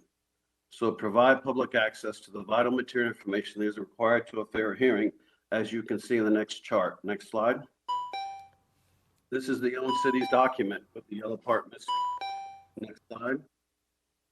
Is this a 1 minute or a 5 minute over? You're actually over That on time. was the 5 minute. Oh, all right. Let me get to the conclusion. The very last slide, please. I didn't hear my 1 minute warning.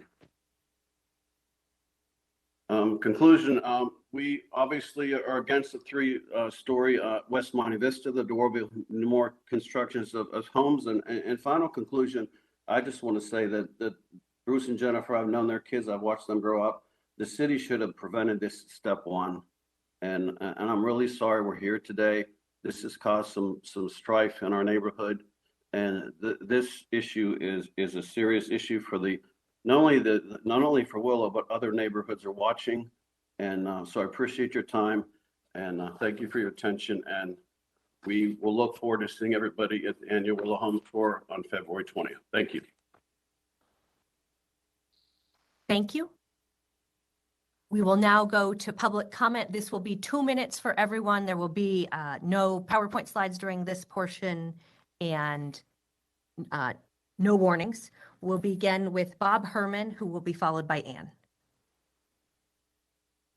Hi, I'm Bob Herman. I live at 502 West Monte Vista Road, a little less than a block from the 309 project. And I will be able to see that project from my kitchen window and from my front yard. I'll be able to see the 24 by 24 by 20 structure. Bob's presentation detailed the errors that were made in the original decision to be made. The Historic Preservation Commission, the meeting, one of the commissioners, which voted against moving the project forward. What good are guidelines if they aren't followed? So clearly the guidelines were not followed. And why are we hearing this? One other commissioner says, why are we hearing this? It shouldn't have gotten to us. So all of us are wasting our time talking about this because it should have been stopped at the original hearing. The homeowner was shortchanged. The homeowner was not shortchanged.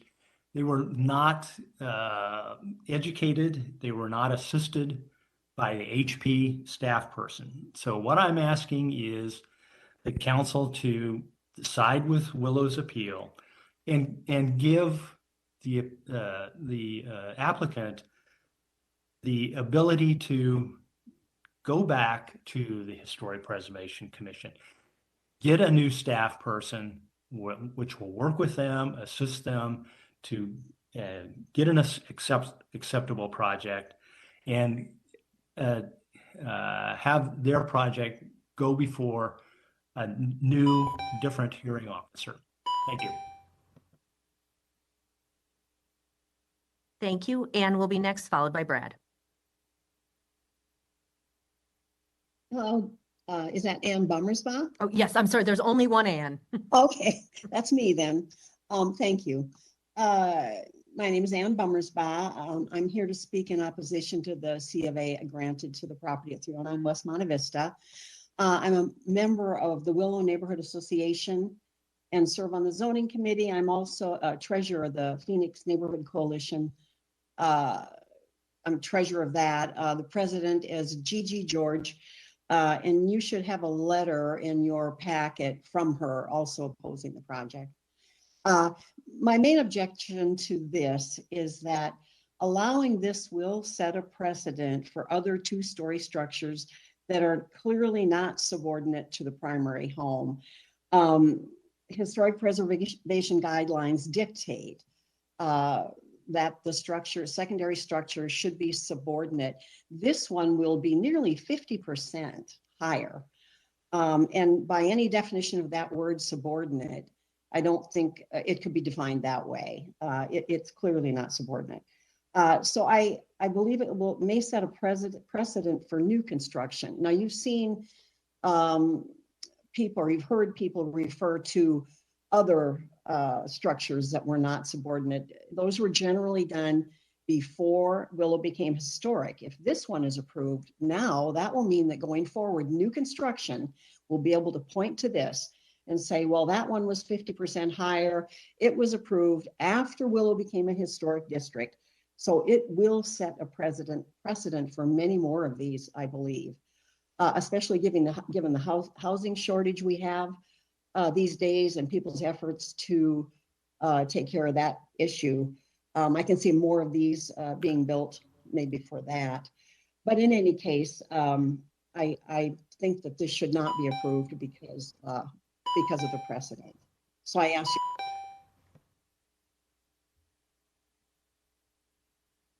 Thank you. Brad is next, followed by Tom. Hello, this is Brad Brower. I'm a neighbor to this property. I live across the street at 302 West Monte Vista.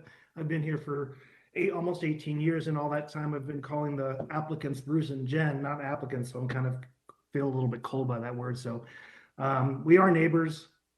Been here, as Bob said, watching both their daughters grow up. And then this situation's a bit unfortunate. And as Bob Herman stated, HP should have nipped this in the bud, stop this, following their own guidelines. And the commission as well, one voting commissioner said, well, this will be stopped by zoning, so why should we bother with it here? But as a neighbor, a vice president of the Willow Neighborhood Association, former president, block watch and many other committees, committee chairs, and a realtor who sells a lot in this community, I think this will do, once again, set a precedent that we should not have to deal with here in the neighborhood. I think a smaller scale size of this that I won't be able to see from my front yard, my front window, and from Walton Park, which is the heart of this neighborhood, would be a better choice. And unfortunately, I kind of feel like HP has left us as an advocate and protector of historic preservation, historic neighborhoods, and historic homes. And once again, we should not be here. Thank you for your time. Tom is next, followed by Erica. Hi, my name's Tom Dosher. I'm the chair of the Willow Zoning Committee. I really wish I wasn't here speaking on this today. I don't think we should be, and I think previous speakers have pointed that out, and Bob Cannon also did. But as you know, Willow was formed in 1986 as a special conservation district and then became a historic district in 1991. I've been on the zoning board since 2006. I do not recall any other two-story structures being built in someone's backyard. When Willow was formed, our mission was to continue to be a snapshot of the architectural history of Phoenix, and we still are, and we want that to continue. We understand change occurs in the city, and that changes the landscape of the city.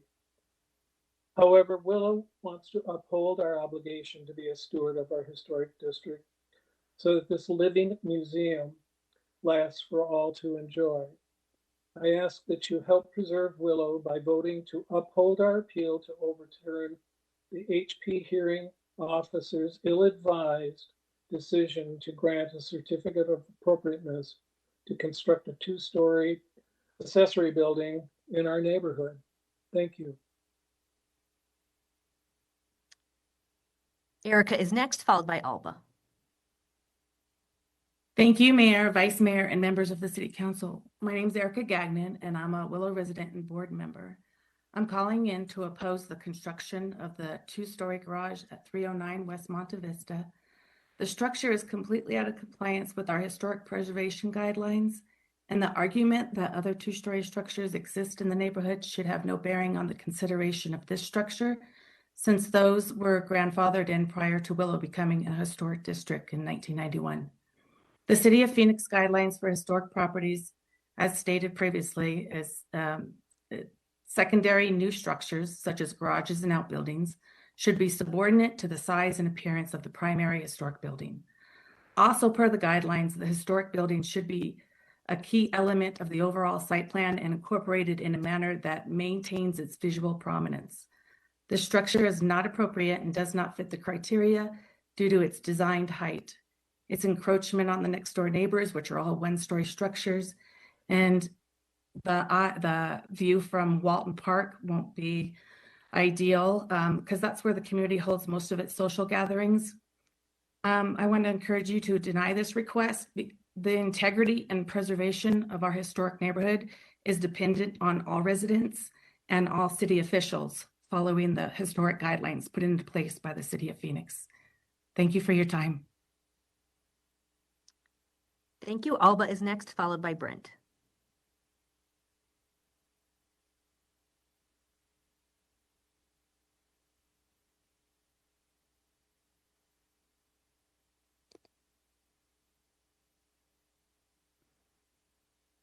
I am unable to hear Alba. Can others?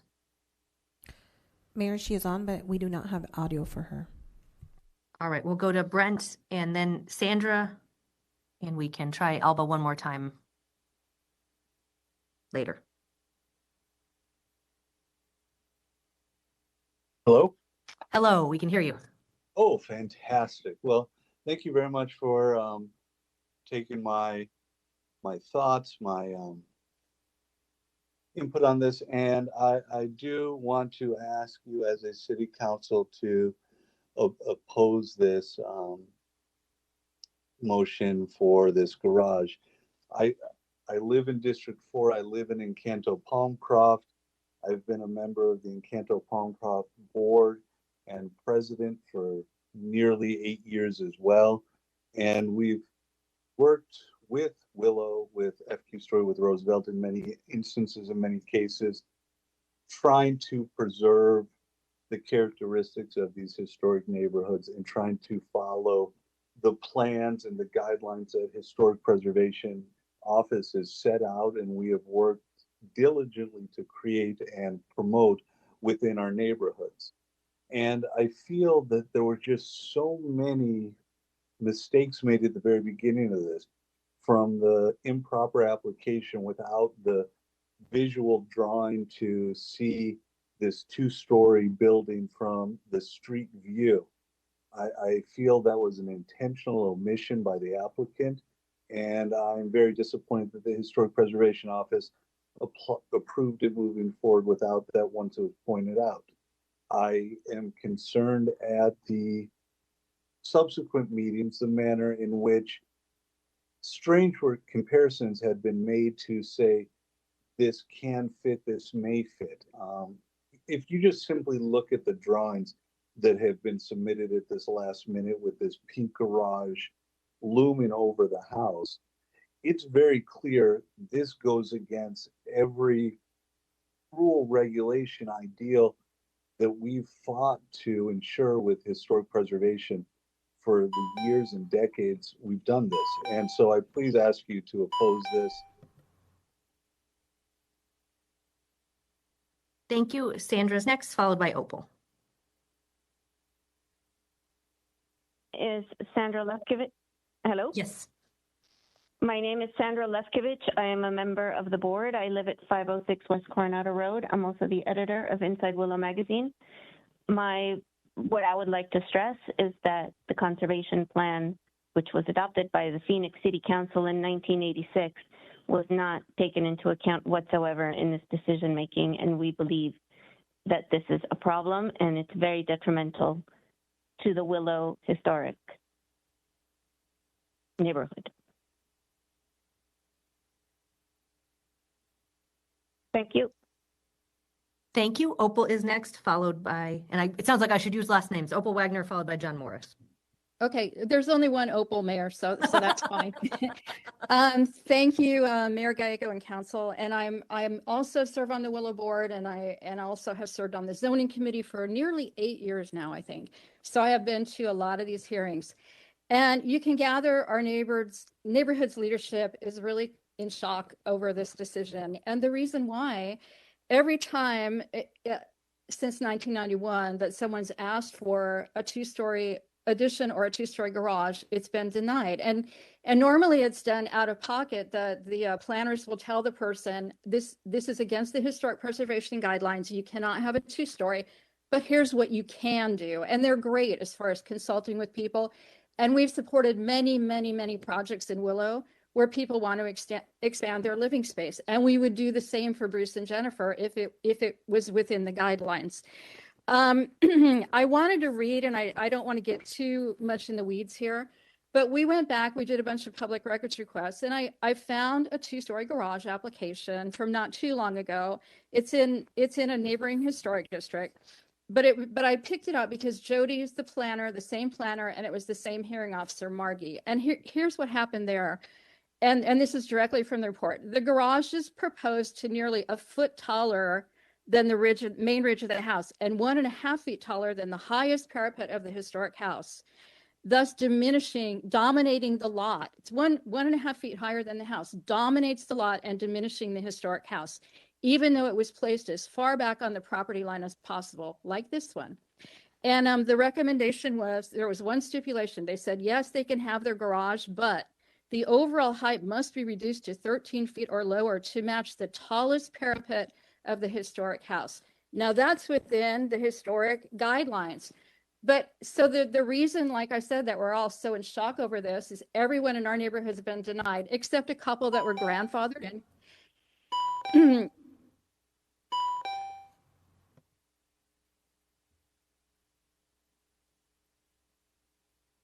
So we'll go to John Morris, and then we'll try Alba one more time. Hello, can you hear me? Yes. Good afternoon, and thanks for hearing me. I got involved in this whole mess because I have an application for a certificate of appropriateness that I filed a couple of weeks after Bruce and Jennifer's application. I had no idea that they were even remodeling. And during that process, I was informed by city staff at Historic Preservation that the Willow Neighborhood Association was on the warpath of 2-story construction, which is obvious now that they are. My architect and I met a lot with the Historic Preservation group. They're a fine group. They're professionals. They're architects. They're city planners. They understand zoning ordinance. They understand building codes. They understand history. They are professional people. The original hearing officer, Margie Parasila, is a professional architect. She's licensed by the state of Arizona to be an architect for 40 years. She knows what she's doing. The original appeal written by Tom Dorsher calls her she in a very, very disrespectful, almost misogynistic way. It's rude. It's offensive. There is a ton of, my architect and I did a lot of research. The research that we did matches exactly with the research that Jody and Historic Preservation did. It's great research. We also found 4 or 5 other 2-story structures, massive 2-story structures that have been built after the 1986 conservation plan. 301 West Vernon, Google it, look at the street view. That's a massive, it's tripled the square footage of that 900 square foot bungalow. The Willow Group never spoke out in opposition to it. They dislike it so much that it's going to be on the home for this year.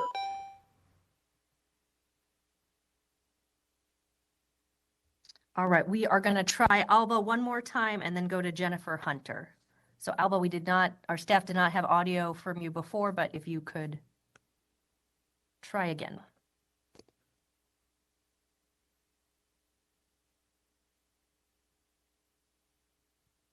Mayor, it appears we still do not have audio.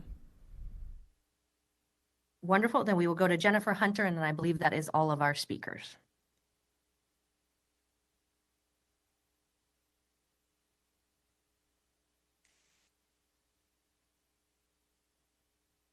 Try it.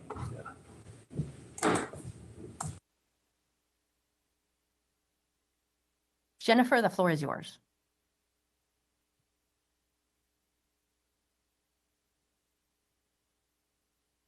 Mayor, Jennifer does not have audio connected as well. Okay.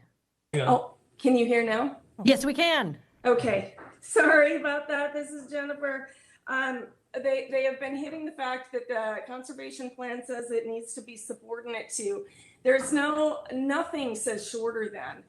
Shorter than is one consideration, but it's not it. And if the experts, when this conservation plan was drafted, would have meant shorter than, they would have said that. So the height is one consideration. It is not the only consideration. There have been, despite what the board members have said, there have been a number of properties built. The one on Vernon, there's 549 West Granada. That was a second story built 5 years ago. 68 West Cypress within the last 15 years. 117 Palm is in the process. It's about to be built, and there was no opposition to that. And so they're simply wrong. You notice that the entire board is here. It seems overwhelming, like there's overwhelming opposition, but the reality is that they're all board and committee members, and they are united in their opposition to us. But that's not the buildup and the makeup of the neighborhood. The board members were criticizing the city experts for not guiding us appropriately. Not one time did anybody on the board come and talk with us before they showed up and they accused us of misconduct. I'll just add one point as well, and that is that nobody who just spoke, with the exception of John Norris, expressed any expertise. None of them are city planners. None of them are architects. They may be well-intentioned, but they are not experts. And the people who are experts and who reviewed this. Thank you. We will close the public hearing. I'll turn to the Vice Mayor. Thank you, Mayor. I have spent a lot of time or enough time with staff discussing this case, and I will be adding a stipulation to the motion. The motion is to uphold the HP Commission Certificate of Appropriateness decision to approve the project, but this is the stipulation: the height of the garage and yoga studio not exceed 1 story, 14 feet in height. That's my motion. Thank you. We have a motion. Do we have a second? I will second. We have a motion and a second. Any council comments? Roll call. Ansari. Yes. DeCiccio. Garcia.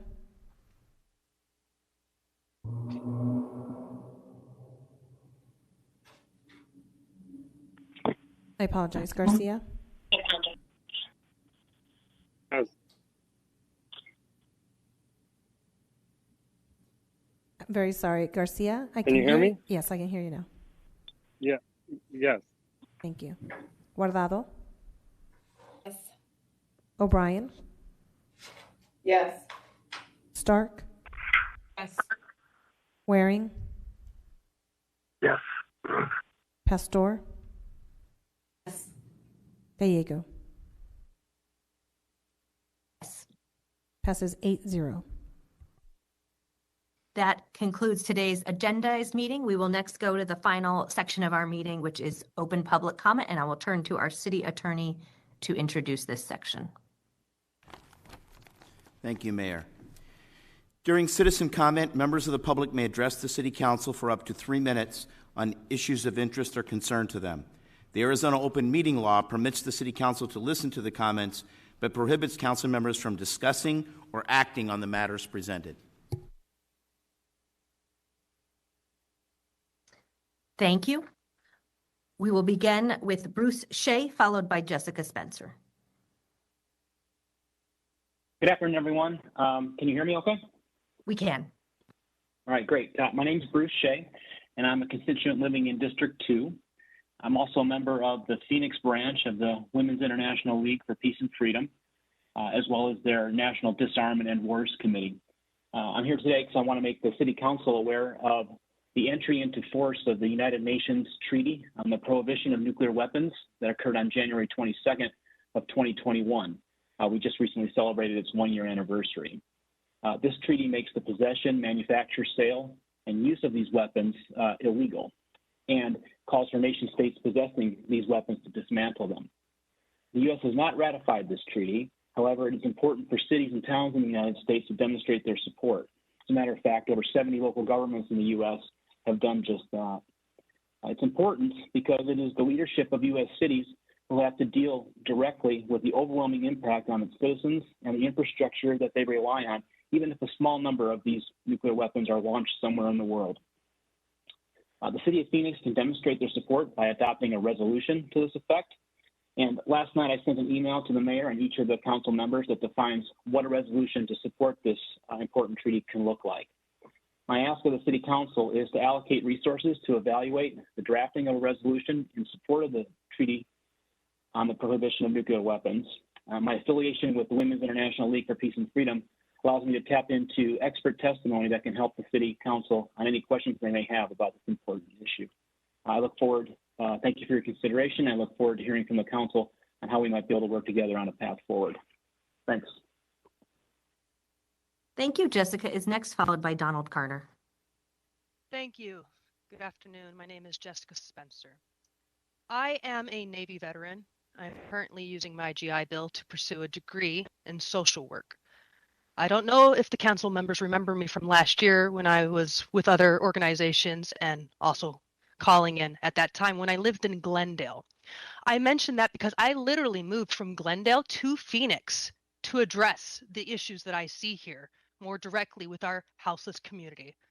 There is a dire need in our streets, and all I see is the city council and the police force not allocating funds like they need to actually help people. And I have seen this for over a year now, and that's just because I recently started paying attention. More people who have taught me and people who know more than me have been telling you guys for years, and you don't care. You really don't care, and it's very obvious to see that. That's why we keep giving money to the when the DOJ is investigating our police force. You put up chains and poles instead. You use the CARES Act funding to put up chains and poles instead of actually using it to help people. The sweeps have been an ongoing issue, and they've only recently stopped making people's tents move because of the investigation, because of public pressure.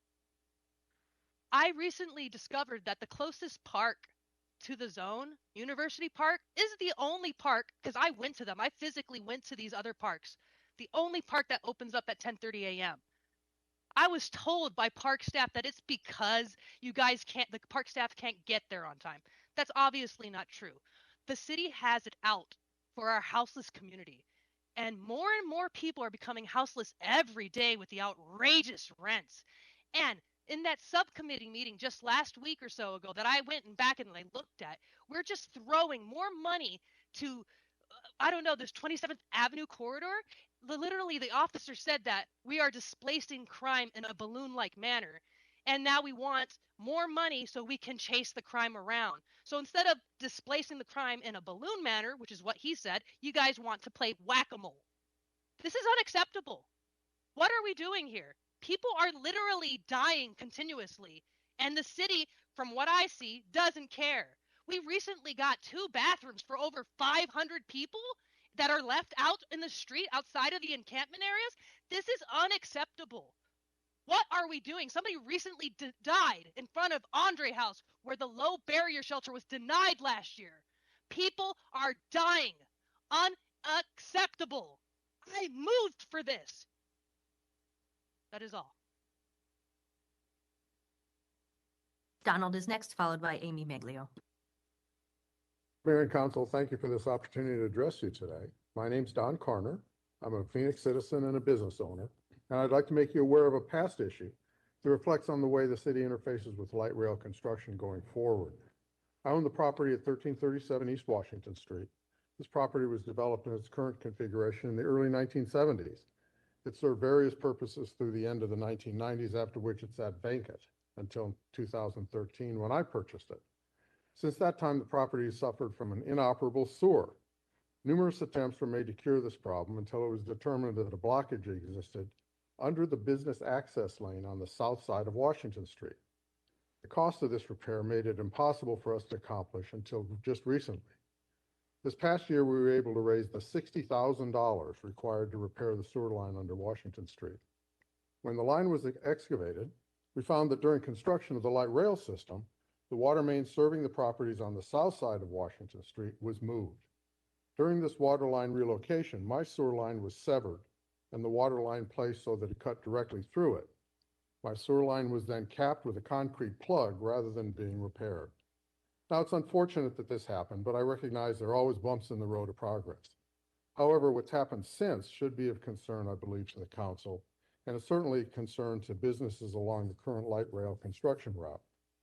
Once I completed the repair to my sewer, I put together the receipts for the costs and presented them to Paula Rack, a claims adjuster in the City of Phoenix Risk Management Department.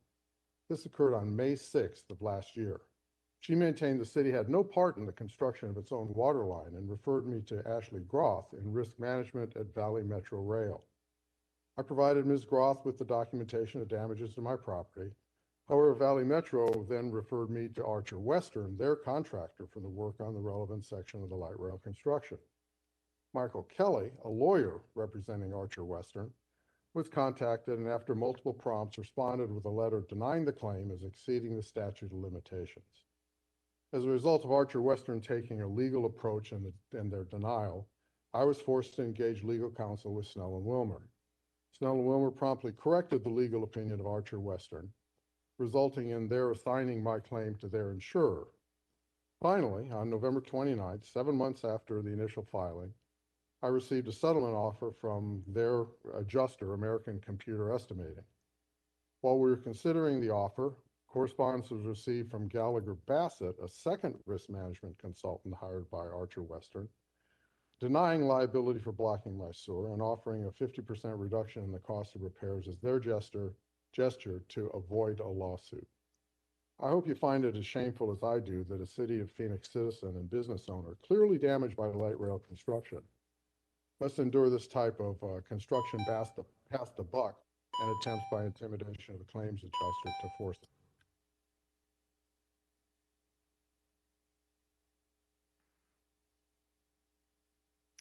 Amy is next, followed by our final speaker, Jeremy Thacker.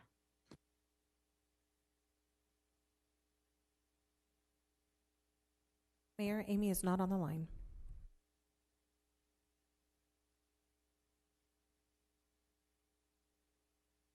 Jeremy is next.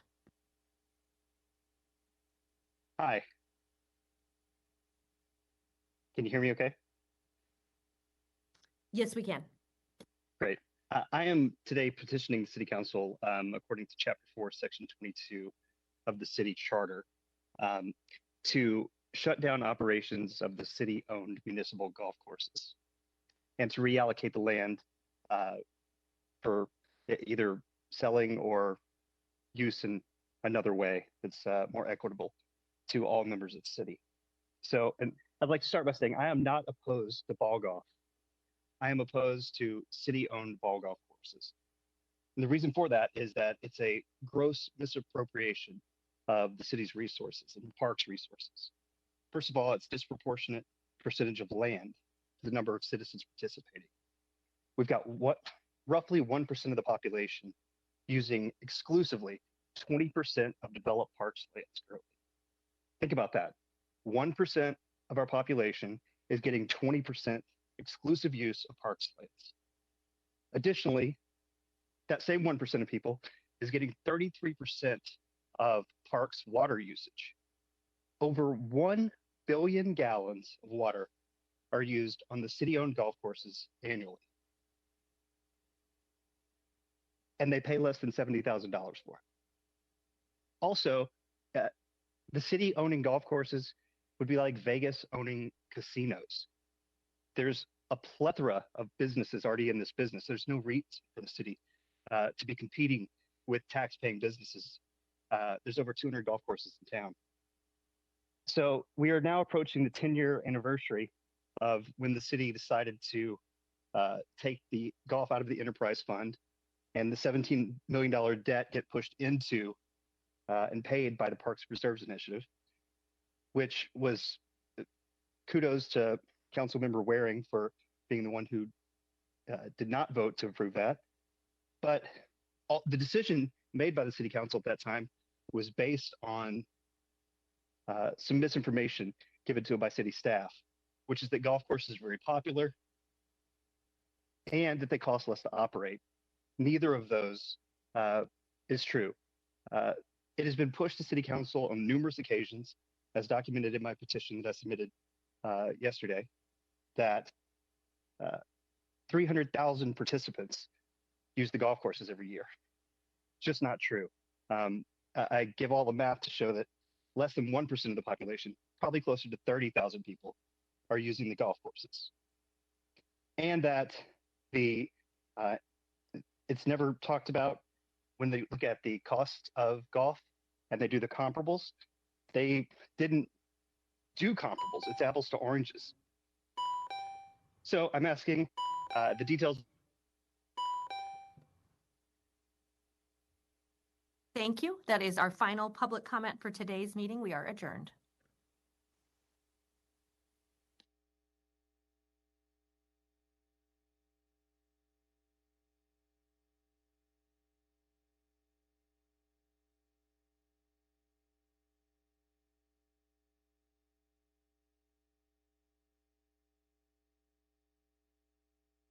Only reason Phoenix is attracting so much talent. Our quality of life is like no other. Did you know Phoenix is home to 3 of the 5 largest city parks in the country? South Mountain Preserve, the second largest city park in the U.S., offers more than 16,000 acres for hiking, biking, and horseback riding. Within our city limits, there are more than 250 miles of trails. We also have nearly 1,000 miles of bike paths and bike lanes. Worried about traffic? Don't be. 90% of those living in Phoenix have less than a 30-minute commute, shortest of any of the top 15 cities in the nation. And Phoenix Sky Harbor, one of the nation's busiest and friendliest airports, is also one of the most convenient. Only a 10-minute drive from the PBC. There are so many ways to escape the award-winning dining, our coffee shops and breweries, our music and festival scene, including First Fridays, the largest monthly art festival in the country. Like sports? There's plenty to root for. New arrivals also like our low-pressure attitude and how easy it is to fit in. We like to say, no one's a stranger here, and new explorers are always welcome. There's something happening in Phoenix. It's driving life-changing discoveries, industry-shaping innovations, and with so much room to grow, limitless opportunities. The future is Phoenix Bioscience. Join us.